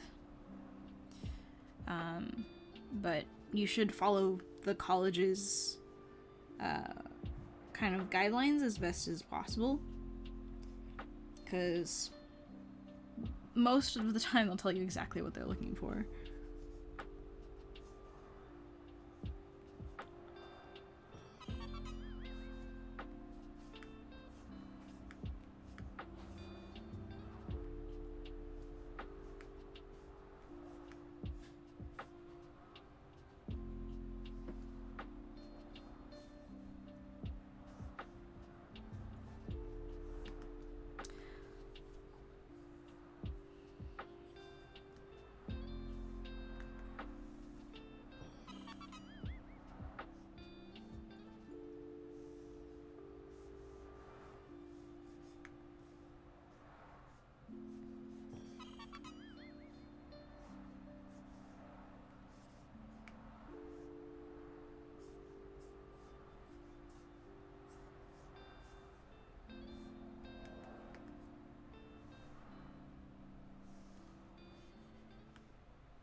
Hello. Welcome to the stream.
I don't think that you'll necessarily be handicapped in the way of like what you learn. The benefit of school has always been that you go to school with other people who will be entering the industry with you, right? And more often than not, the people that you meet will in some way help you down the line. You can basically mirror this through joining online communities and other students that also don't go to school or college for game art. But that's the real benefit of school, has always been the teachers and the students, right? And while I don't think you'll necessarily be handicapped in terms of technique and skill, the social aspect might be the one thing that you find difficult to replicate. Because if you think about it, there are a lot of people that I think all of us have been friends with where it's like, if I didn't have class with you or if I didn't go to school with you, we wouldn't be friends. Or people that once you graduate from school, you don't talk to anymore because it's like, we were friends because we were constantly seeing each other every day. When you're doing it online, it's kind of difficult to do that, right? And that's kind of why it's harder to make friends online than maybe in person. But ultimately, like, all the information's the same. Potentially, you might even find better information online because so many people share their experiences and their way of understanding something than you having just to be lucky that the teacher you get in school describes in a way that makes sense to you. So, I don't know. I'd say you're not going to be handicapped in information as long as you're diligent about that kind of stuff. But the social aspect might be more difficult. But I don't think there's any harm in making do with what you have, because you've never needed to learn art through an institution, and especially not now. I think there's plenty of resources online that will give you the same education. It just puts a lot more pressure on you to be consistent about it. But again, it's a lot on you to make sure that you're putting in the time and the effort and like the dedication to do all that work and all that catching up in terms of like using resources and finding people that make educational content that makes sense to you and that speaks to you, and being self-motivated in terms of your own kind of, I guess, like development and all that kind of stuff. Like all those things you're gonna have to be in charge of. So just be ready for that. But otherwise, like I don't really think it's all that like crippling, I guess, to do everything by yourself.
It's always possible, but fact of the matter is a lot of schools are very dependent on you competing skill-wise with other students, right? So you don't have to have taken other classes, but there are going to be judging you based on your skill. Now, certain schools will prioritize students that they think they can really raise, and other schools prioritize students that they think come in with a good amount of a foundation of skill. A lot of the competitive schools kind of go for the latter, where they will have a baseline, right? You have to meet the baseline in order to make it into, be considered to get into the school. And you serve as a walking advertisement for this school. So certain schools are very picky about that. Other schools, a lot more willing to take in students that don't have a prior education and don't have a good basis of skill, but show promise and interest and a genuine passion for the work. Because then you're a success story, right? If they can really, really train you. So, I'd say, yes, it is possible, but do be aware that different schools have different priorities when it comes to who they let in. And I think it'd be good to look at kind of the quality of work of students both going in and coming out of that school, and kind of judge yourself based on that, right? Have a selection of schools that you think could work, some that is a little bit more of a risk pick, right? You choose them because you would like to go, but you're not sure if you make the cut. And have, like, options, right? That's the most important part. You want to have options. Because I didn't have options, and I didn't make it in my school.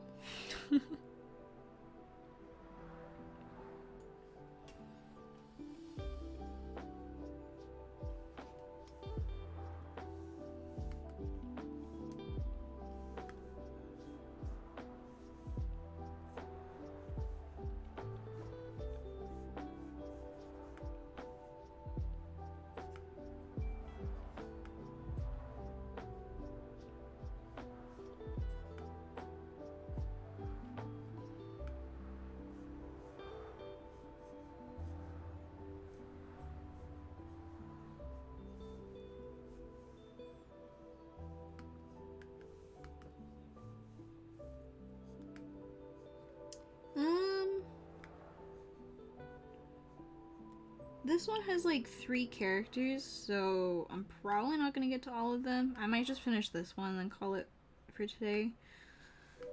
Because I'm pretty tired for some reason. And we'll finish the other ones next stream.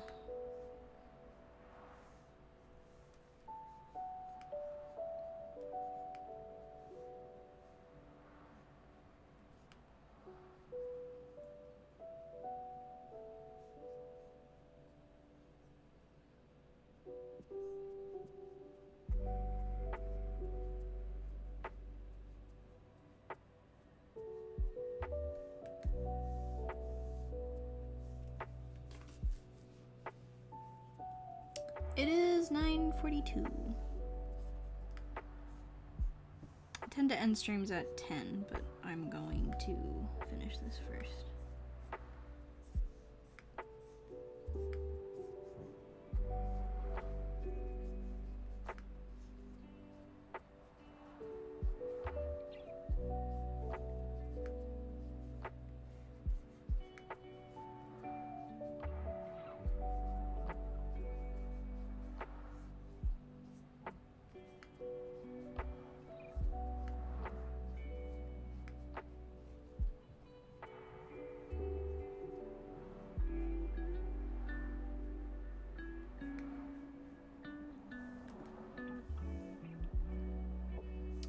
Any online art classes that you'd recommend? I haven't taken any. So I really wouldn't have any clues. Honestly, a lot of things that I learn online come from like master classes or like like events that like live streams that people sometimes do for like events like Lightbox or GDC or you know, stuff like that. For YouTube videos, sources that people put on Twitter, like someone will just be like, hey, I found this out, and I'm like, oh shit, that's pretty smart, and then I'll learn that. Has been the extent of my like online art education, I guess. But yeah, I don't know. I personally couldn't tell you, but there are plenty of art platforms coming out nowadays. Like Brainstorm's pretty consistent. I think what is it? Radchrist? Is that his name? Radchrist? It's like more of an animation guy. He started his own school. Okay,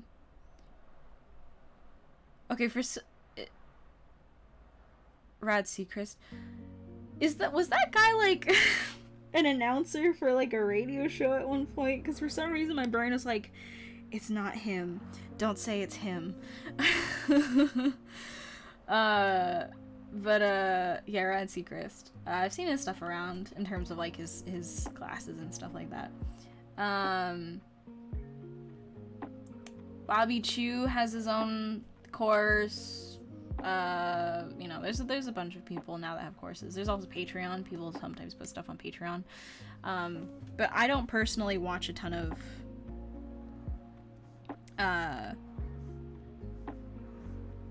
educational content, I guess.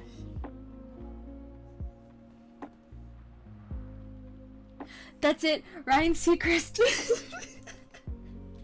I don't even think their names are pronounced the same, but for some reason my brain like threw that out from like the deep recesses of like middle school.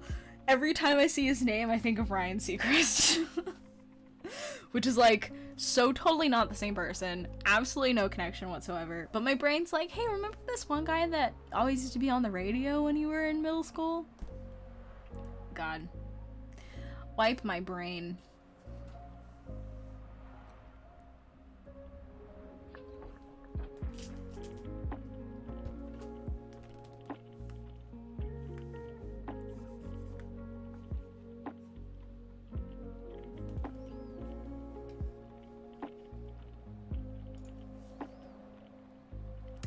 I guess I gotta pimp Resolution Art.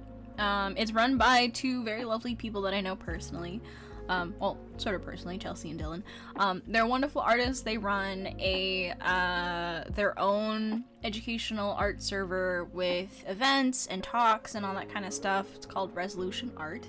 I think there's a website now because they did a whole thing for Lightbox. So if you Google Resolution Art, it's got like a little rounded square icon.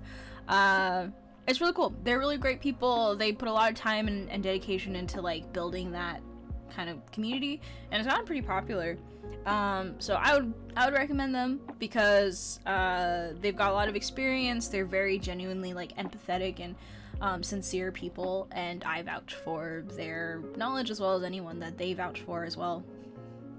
Yeah, I'll pimp them out. Yeah. So yeah, Resolution Art is like kind of one of the few discords that I'm really familiar with. I know there's like warrior painters and whatnot, but I don't really follow any of those people. I don't have like a link to their server, but I can link their website.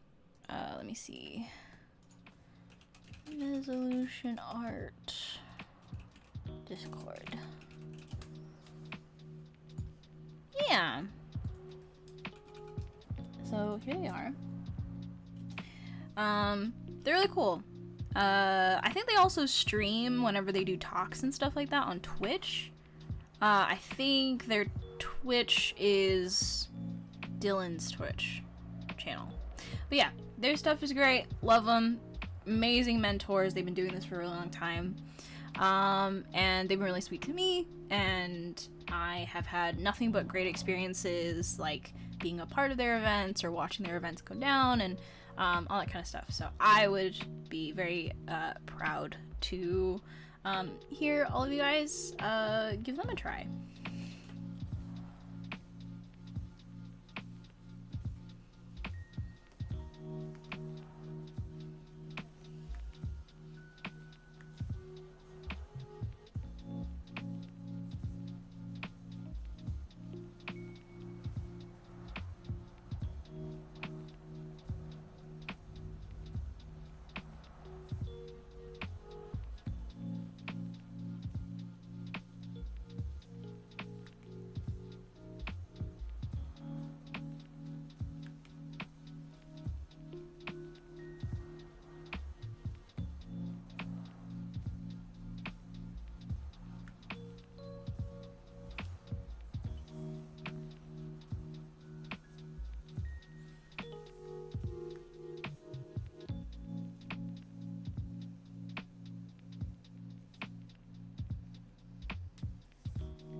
I like to think that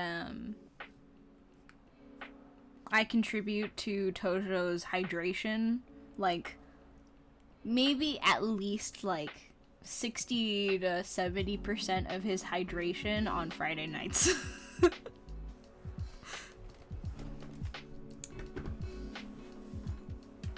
Thank you, Persian cat. Let me give Peach pets.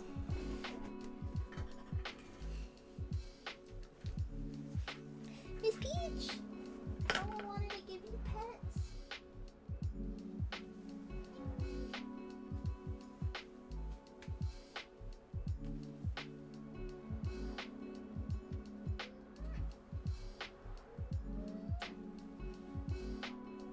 She's like, why must you disturb me? Why must you wake me up to do this? Miss Peach, so cute. Even though she tracks litter into my bed. Whoa, drop my pen.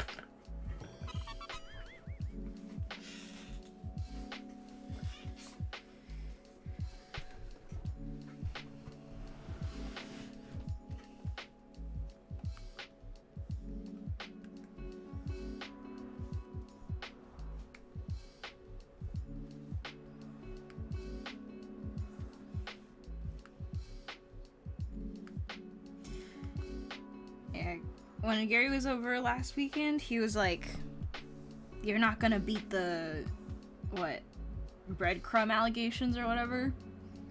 And I'm like, "Oh, those aren't breadcrumbs. I don't eat in my bed."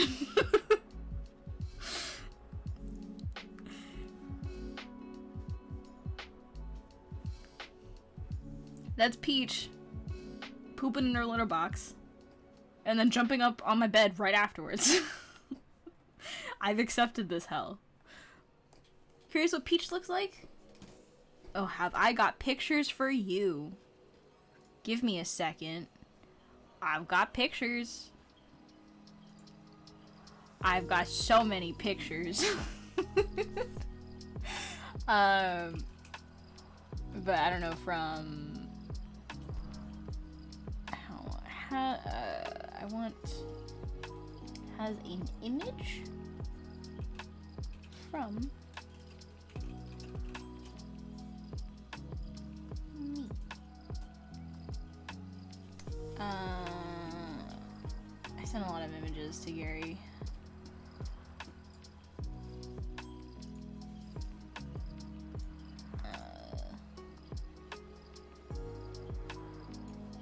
For some reason this is so big.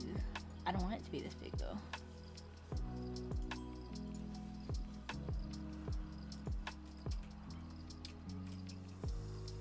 This is Peach. She's a cute little gray short hair.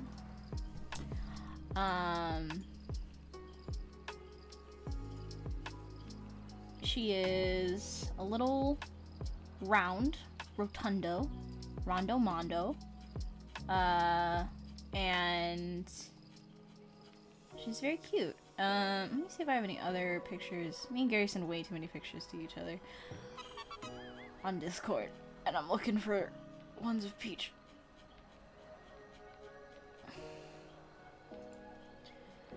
Let me see. So yeah, Peach is a rescue that I got 2 years ago. Or a year ago? Has it only been a year? Has it been 2 years? I don't remember. Here, it might be just faster if I look up her Instagram that I had temporarily. I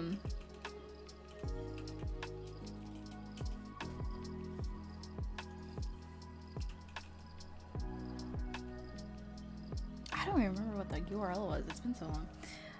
But yeah, she's a very round American short hair, and I adopted her in January 2021, the end of January 2021.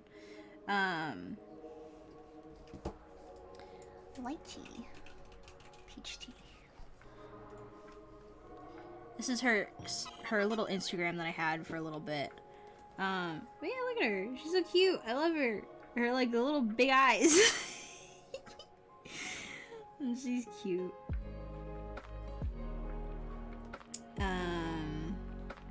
But yeah, this is the cat that I pet every time you guys redeem the pet stuff. It's funny because she's on a weight loss journey, but she's gained weight since this time. I think she's now like 13 pounds or something like that, maybe a little bit more. Man, look at her, she's so cute. Nice. Yeah, love her. I want to find like a healthy in between, you know, because like 11 is good for her, right? 11's like a good weight for her. She was 17 pounds, and that was way too much, but something in between I feel like could be okay, you know? I feel like that's okay. But yeah.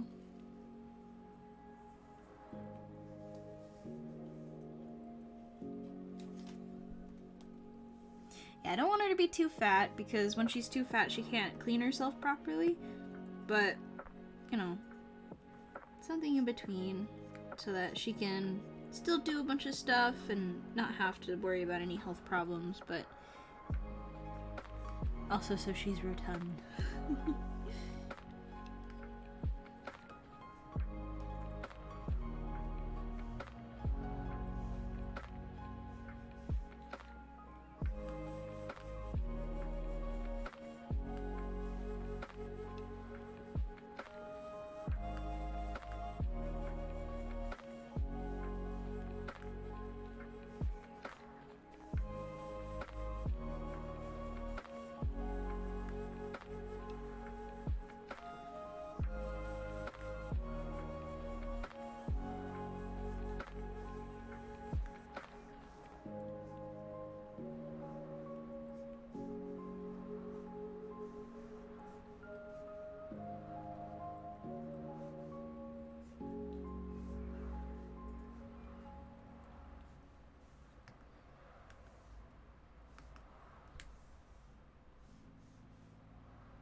I love cats so much, and I always find it very funny that I managed to convince Gary to be a cat person, because he was like pretty much just a dog person before, and then I inundated him with cat pictures on Instagram, and now he'll just like look up cats on his own. Like he'll just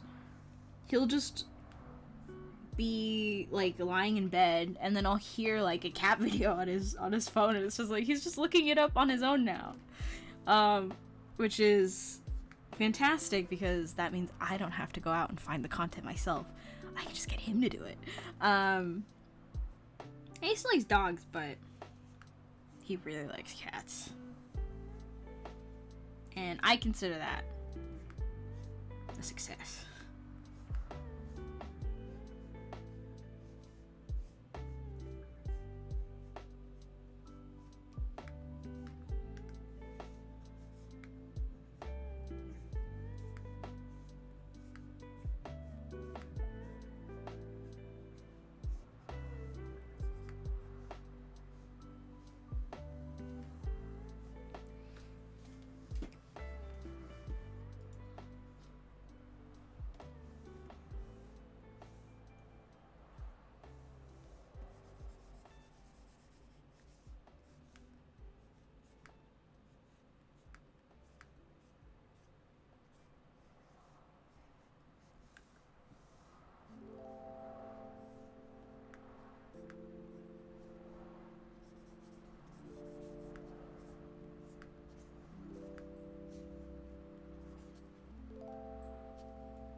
pretty expensive.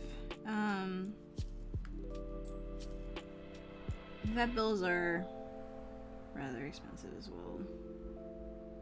That's kind of why I decided that I had a lot of like checks and balances ahead of me. I was like, ahead of me getting a cat, I told myself I wouldn't get a cat until I had like a full 9-to-5 job, like a stable salary. I was paying my own rent, you know, all that kind of stuff. And as soon as that happened, I was still pretty hesitant. I was like, oh no, like what if I, you know, don't have like the means to take care of a cat? The money is definitely the most important part. If the cat gets sick, it's like at the very least several $100s to take care of that cat. So if there's anything that's gonna stop you from getting a pet, it should be the cost.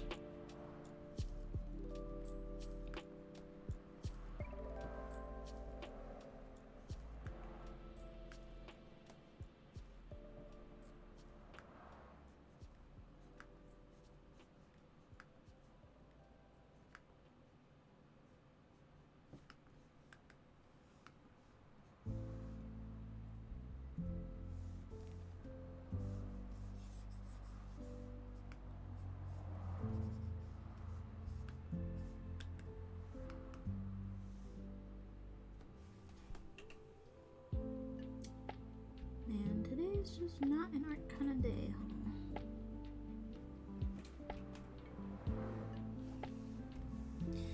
Oh well.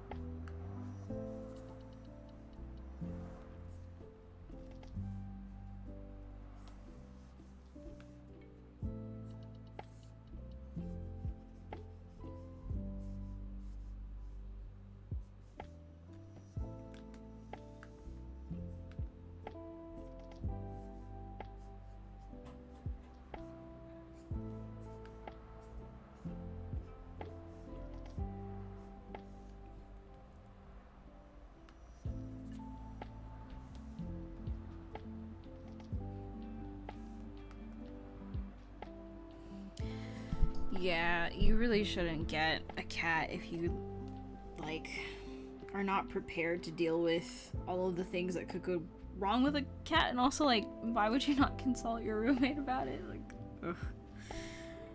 Yeah. Cats can have some wild problems, you know? Like, everything from just being okay cleaning up vomit and poop and pee and all that kind of stuff, like being willing to fork over hundreds of dollars for like treatment and like getting them a physical and getting their blood treated, poop treated, like all those kinds of things, getting them tested, making sure that they, like, you know, they're spayed and neutered and all that kind of stuff. Like it's not cheap getting getting cats, and it's always really disheartening when those people also get like really young cats too. It's like, I personally don't think I'll ever like get a kitten. At least that wouldn't be my first choice, because kittens, not only do they have like an excess amount of energy, but it's also really scary when they get sick. I'm gonna, I think, stick with adult cats for the rest of my life.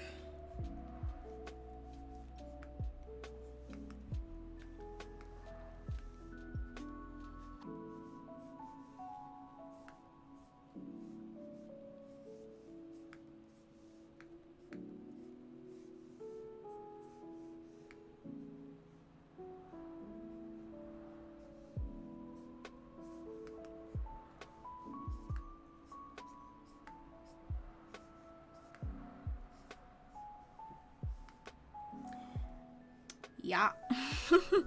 Get litter everywhere, have cat hair everywhere.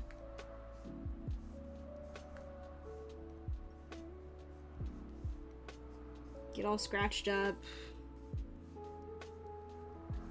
gotta be willing to wrangle them and risk injury to cut their nails and give them eye drops and all that kind of stuff.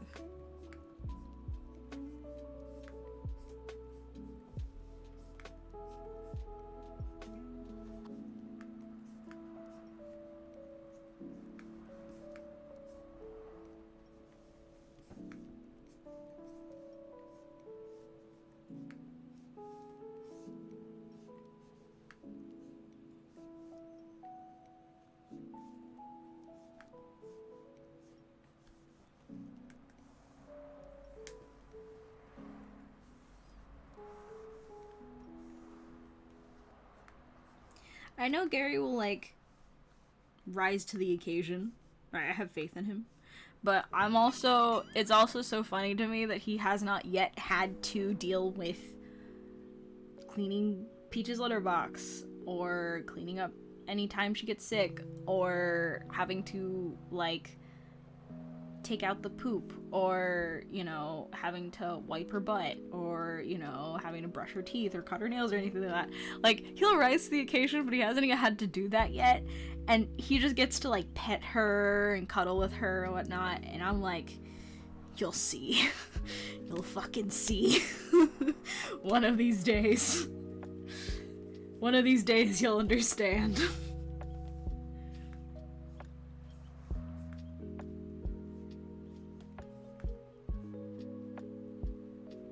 Cause yeah, he gets to be the fun parent where they just, like, you know, he gives her pets and they play with the laser toy and stuff, and then I'm the one that has to, like, wrench her eye open and like hold her down so that I can give her eye drops because she has, like, you know, an eye infection.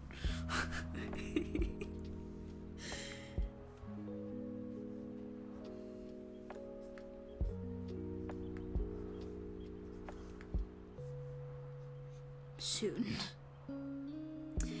Cats don't really need baths. They actually shouldn't get bathed too often, and since Peach is an indoor cat only, she hasn't needed a bath. If she goes outside or becomes like a backyard cat, then yeah, absolutely. I'm not looking forward to any time I have to give her a bath. That sounds awful. Because Peach has a lot of, like, anxieties and traumas, and I don't think she would take well to water.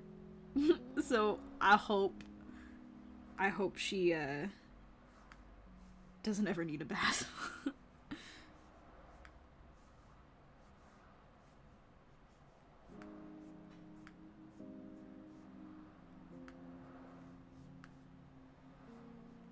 Which, the fact that cats don't really need baths was, like, news to me, because I had, like, an indoor cat, and so he'd always leave, and he'd be super dirty, so we'd have to give him a bath, like, every single time. But, yeah, like, cats shouldn't be getting baths all that often.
specialty characters never actually look any different. They're not very special, so he just looks like a dude. Specialty coffee videos? Oh my god, I got an espresso machine like a couple weeks ago. It's pretty good.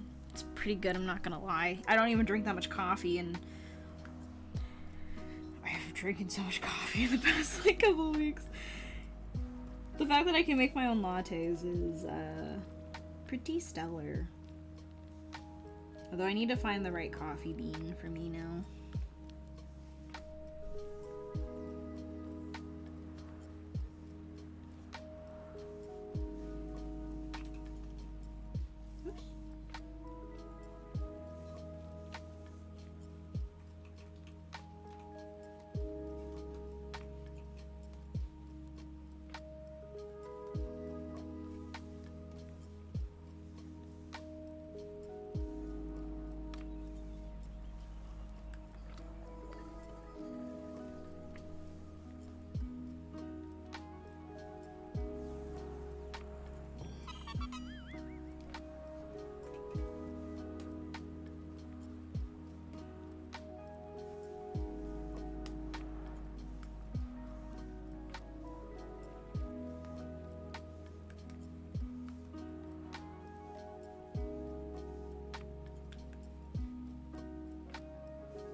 I'm using a display tablet currently.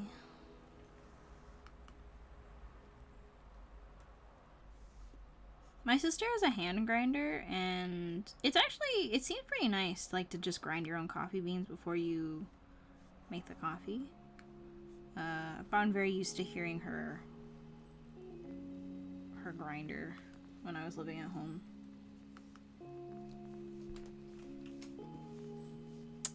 Let's save this. 1 of 3. So I need to do the other 2.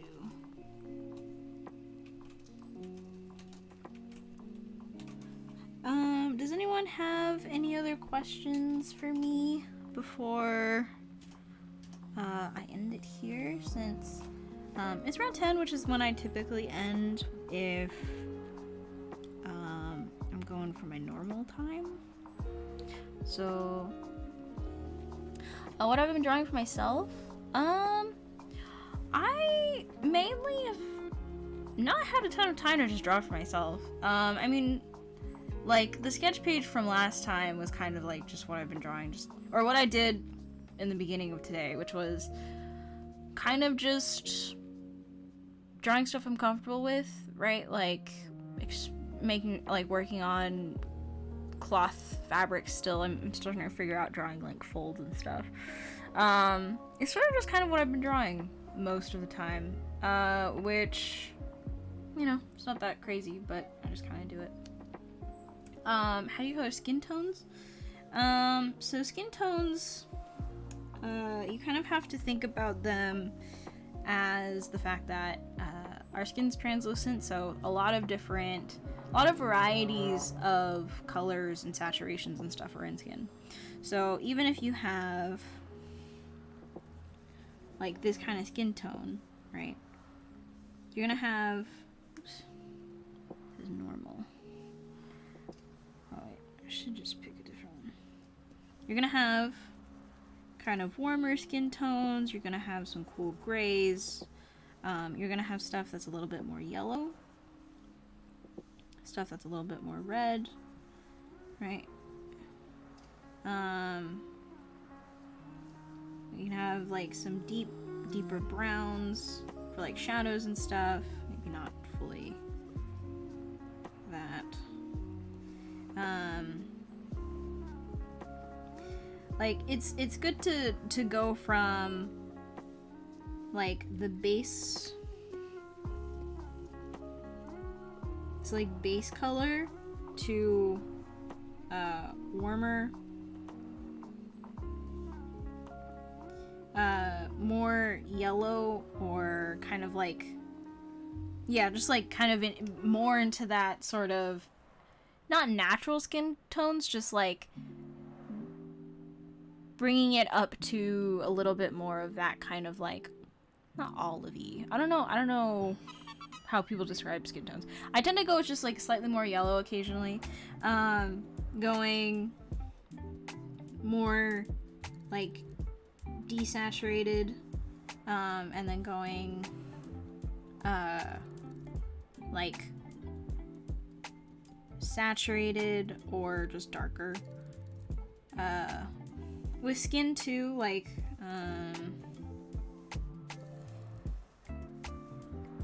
if we were just to draw face.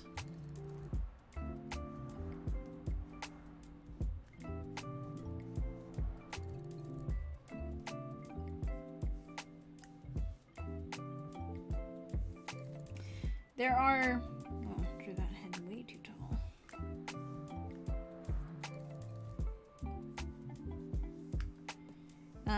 There are certain skin tones that...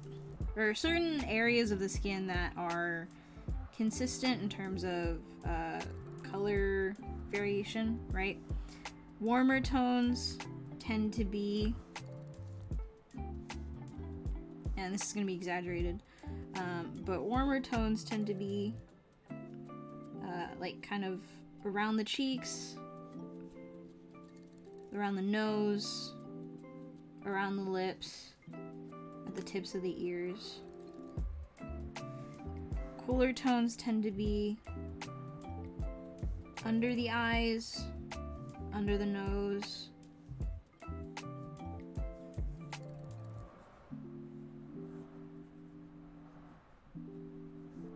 on the bottom of the kind of like the lower half of the jaw.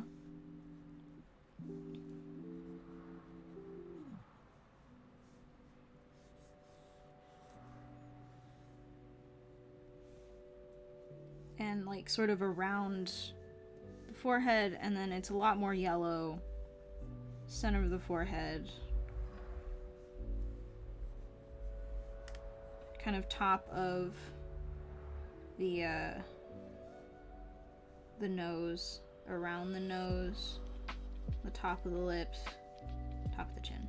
So this is kind of like a color temperature map, I guess, and some people will put this map just kind of like over the skin tone. So if I were to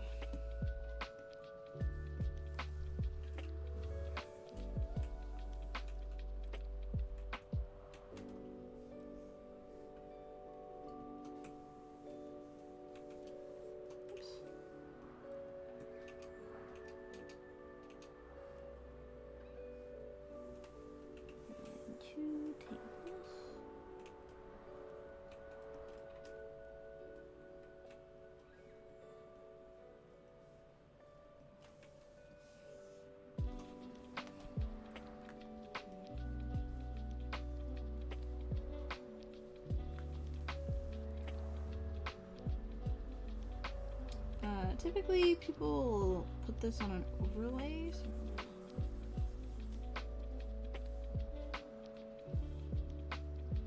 they'll use it to kind of tint the skin. I'm gonna blur this out a little bit.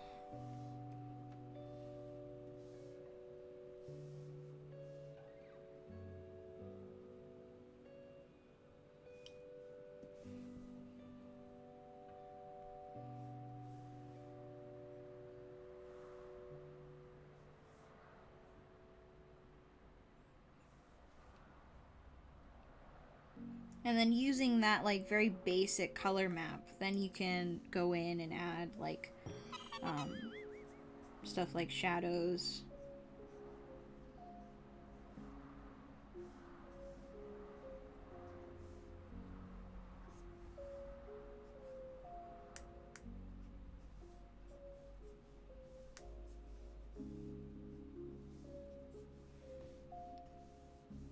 And then anything else you want to do.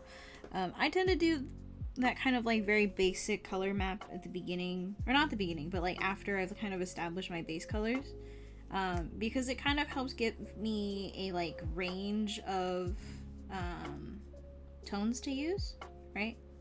I get it's like soft variations of like a cooler version of a color, like a much more yellow and a much more warmer version of a color, and then I'll use that as like the baseline for how I shade stuff.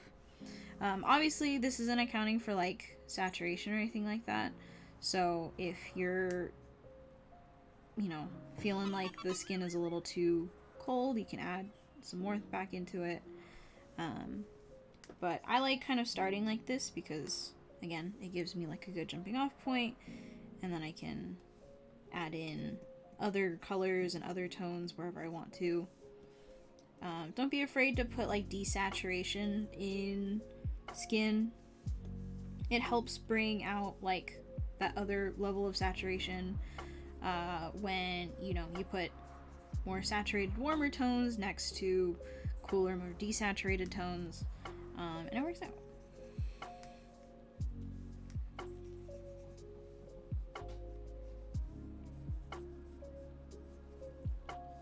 It's a little too blue for me.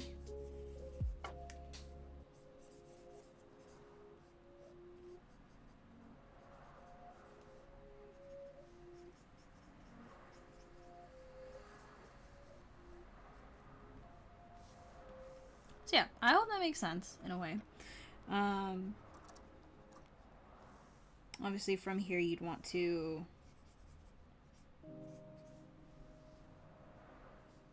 add like way more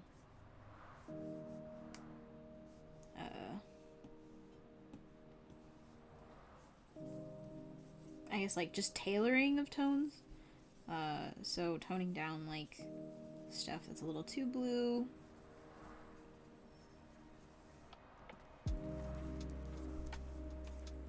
Making sure that there's kind of like an even distribution of where these like warm and cooler tones are placed. That sort of thing. But yeah. I like putting it on the overlay layer just because it's easy. But you can do whatever you want with it. So green, I don't think is necessarily like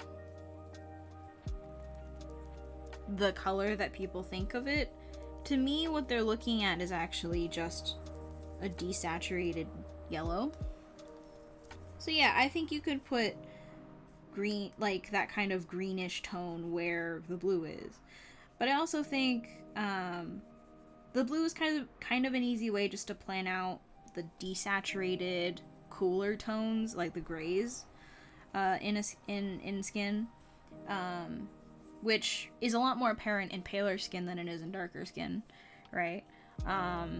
And again, using desaturated tones all around is something I think a lot of people miss out on using when it comes to painting skin tones. Quite a bit of our skin tone variety comes from areas in which we have like more desaturation. So yeah, like you can put in that light green if you'd like. I think that works as well.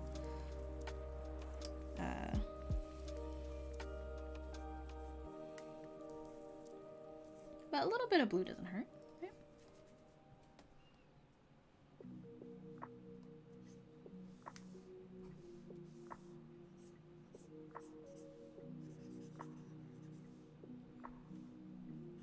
But anyways, yeah. It is what you make of it, so whether it helps or doesn't, 'tis up to you.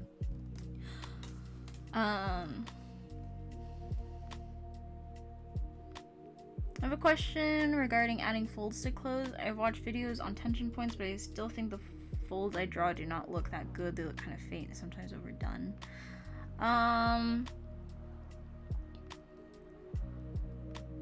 It could be that you're adding too many folds, right? I have this problem where if I add too many folds, it just kind of looks manufactured, like I'm trying to give it that kind of fabric detail, but I'm just kind of making it up. It could be that, you know, regardless of what folds look like in real life, we're still trying to design what it looks like in our version of reality. So we do still have to make executive decisions about what stylistically does, you know, our version of folds look like. You know, it's the same idea where people are more willing to accept something that feels slightly stylized as reality versus something that is realistic. I think you have to make some executive decisions about the flow and the silhouette and the kind of rhythm of what you're drawing, so that you're not just copying real life, but you're adapting it, right? Good fold, like, I guess, philosophy to me at least, there's a visual rhythm. It draws your eyes towards certain focal points. Those are the parts of, like, that's what makes drawing wrinkles and clothing folds a useful tool for drawing characters. And if you kind of design them in a way where you're bringing the person's eye, like, all around the design, I think that's usually when folds look their best. It's not when, you know, they're accurate to the reality of it. It's not when you're putting in every little bit of angle shift and overlap. It's when you pick the main ones that actually do most of the work in terms of building depth and building that 3D form without distracting someone from what is actually important and what is actually the focus of the drawing itself. I'm struggling to level up in skill. I would consider myself an intermediate illustrator, but not too sure how to get to the next level. Is it really just consistent practice? To a certain extent, like, there is a level of it where, I think time is really necessary. Time is not something that you can just kind of, like, pretend to have, and it's not something you can kind of gloss over, right? Actual time focused on what you're, like, trying to... Sorry, I lost my train of thought halfway through the sentence. Giving yourself enough time to really, like, develop the skills you're trying to learn and let it sink in is really important. And that might be why you're struggling to replicate things that you've learned recently, is because you're not giving yourself enough time to actually, like, simmer in that.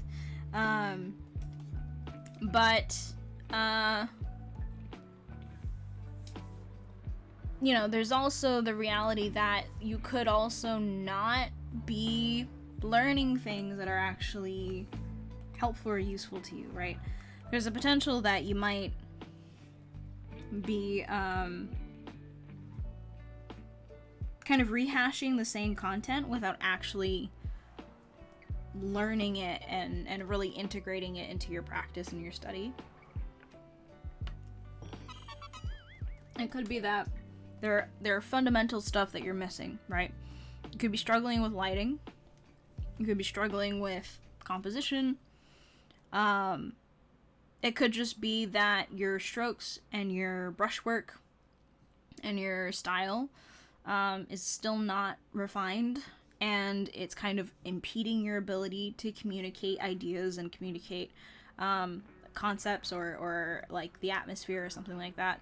It could be that you're not taking enough risks. It could be that you're limiting yourself to a comfort zone, or you're not trying out new things, or you haven't seen enough styles, or you're not looking at enough new content, new media, that you're stuck looking at the same couple artists all the time. Alright, so it's not just consistent practice. It helps, but you also kind of have to grow up along with your art, right? So I'd say give yourself time. Really think about what is it that you've recently done, and whether or not the work that you've put into your art in the past couple months or years, if you've actually retained any of the information that you've tried to learn, if you've actually made good on changes that you want to make to it, if you've thought critically about where you want to go with your art and what you're still missing, and what is it that what skills do you feel like you haven't really fully understood or taken into and put into your toolbox. Things that you need to refine or work on. Practice is practice, but knowing what you are trying to accomplish, knowing what it is that you're trying to push yourself to, that is not the same as just consistent practice. That is actually sitting down, talking to yourself, having that conversation with yourself, and being honest about what it is that is working, what isn't working, right? Because if you feel like you've been stuck in this place for a really long time, of not being intermediate but not being able to level up, it usually isn't, like, that is usually kind of an indicator that you're doing the same things for too long. You've been doing the same things for too long, and you're in need of a change. Maybe it's finding a new artist, maybe it's trying a new technique or trying a new style. Could even be switching up a program that you use and just trying something else for a little bit. Could be going and developing a skill that you've kind of let loose or let go because you've been focusing on painting for so long. Or even just watching new things, consuming more media, consuming different kinds of media. I think we all have a tendency to stagnate once we've kind of outgrown subconsciously the media that we kind of involve ourselves in, but we don't want to admit to ourselves that we've outgrown certain things. You might have very well outgrown the content that you're looking at, the things that you surround yourself with. And yes, you do need time, and yes, you do need more practice, but potentially you might just need to shake it up a little bit. Look at someone new. Admire, find new people, new artists, new styles. All of those things can be, major changes, or can bring major change to your work. You kind of just need to be open to the fact that you have to be honest about what isn't working and what is. So, yeah. I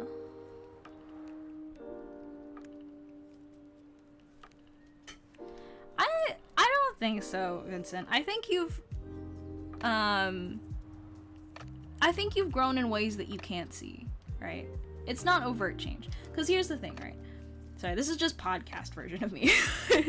Here's the thing, right?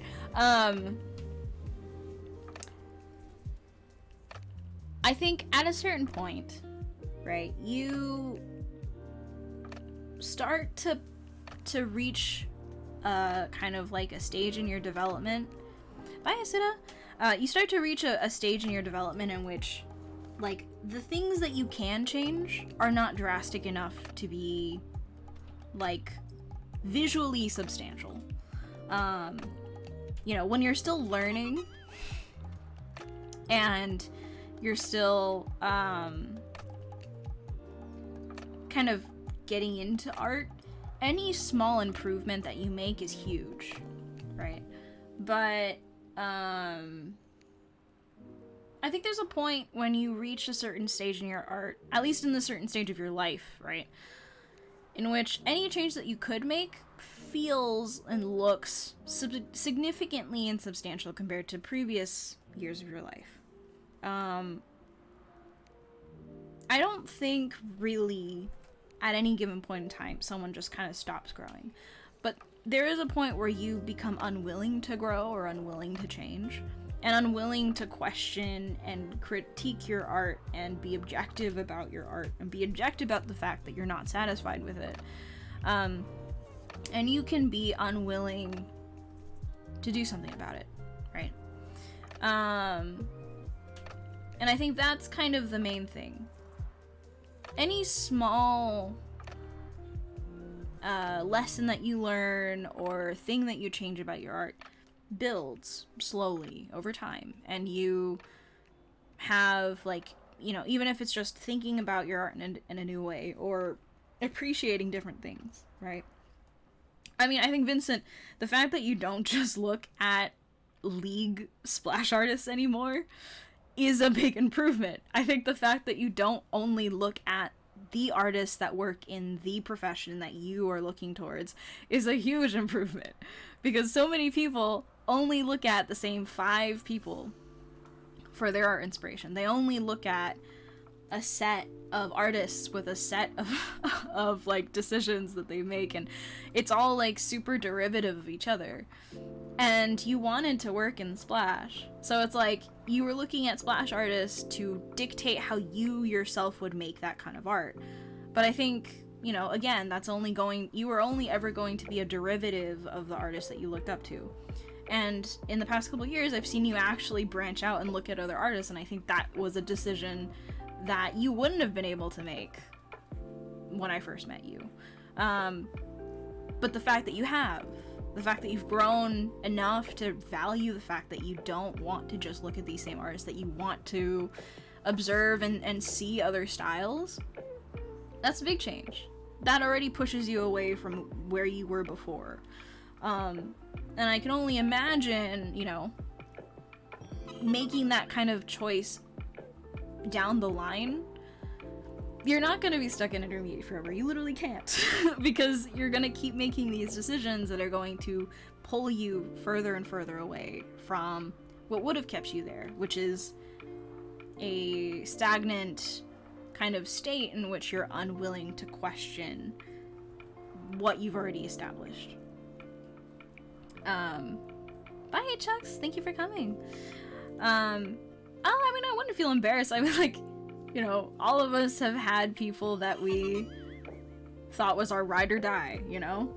That we were like, this is the art and this is the artist that I really want to emulate and be, or whatever. And then you, like, look up and you're finally like, oh wow, there's so many other artists out there that have existed for so many years that I've never known about because I was just so stuck in my brain about this one person. It comes sooner or later, at some point. And I think the fact that you know, made that choice relatively early in your career is a good one. Because it means you have a lot of time to basically reinvent how you approach the artists that inspire you, and you approach the way that you incorporate that kind of those inspirations into your work. Because otherwise, you could have easily just kept with what you were doing, and you'd be really good at doing that specific kind of art because you'd be a culmination of those specific people. But you questioned it. You questioned whether or not you wanted to be someone different, whether you wanted to look at art that was different, and you decided that you wanted to. So there you go. Like, you won't be an intermediate artist for the rest of your life, I promise you that.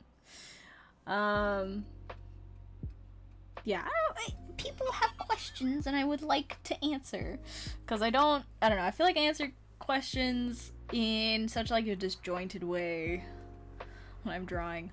But yeah, I know you are, and yet I will always respond. But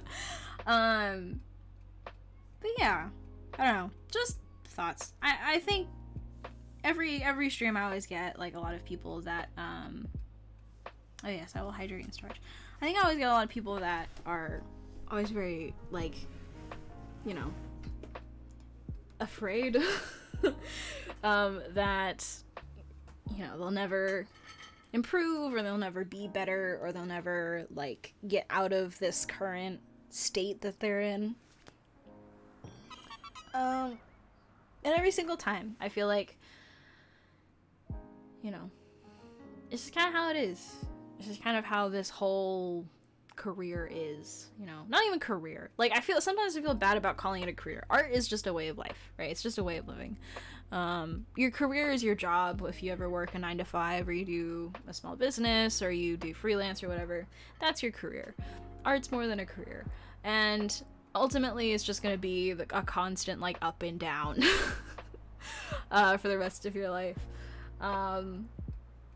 So, you know, even though people always come by and they ask me the same things, you know, feeling anxious or insecure or jealous and beat down,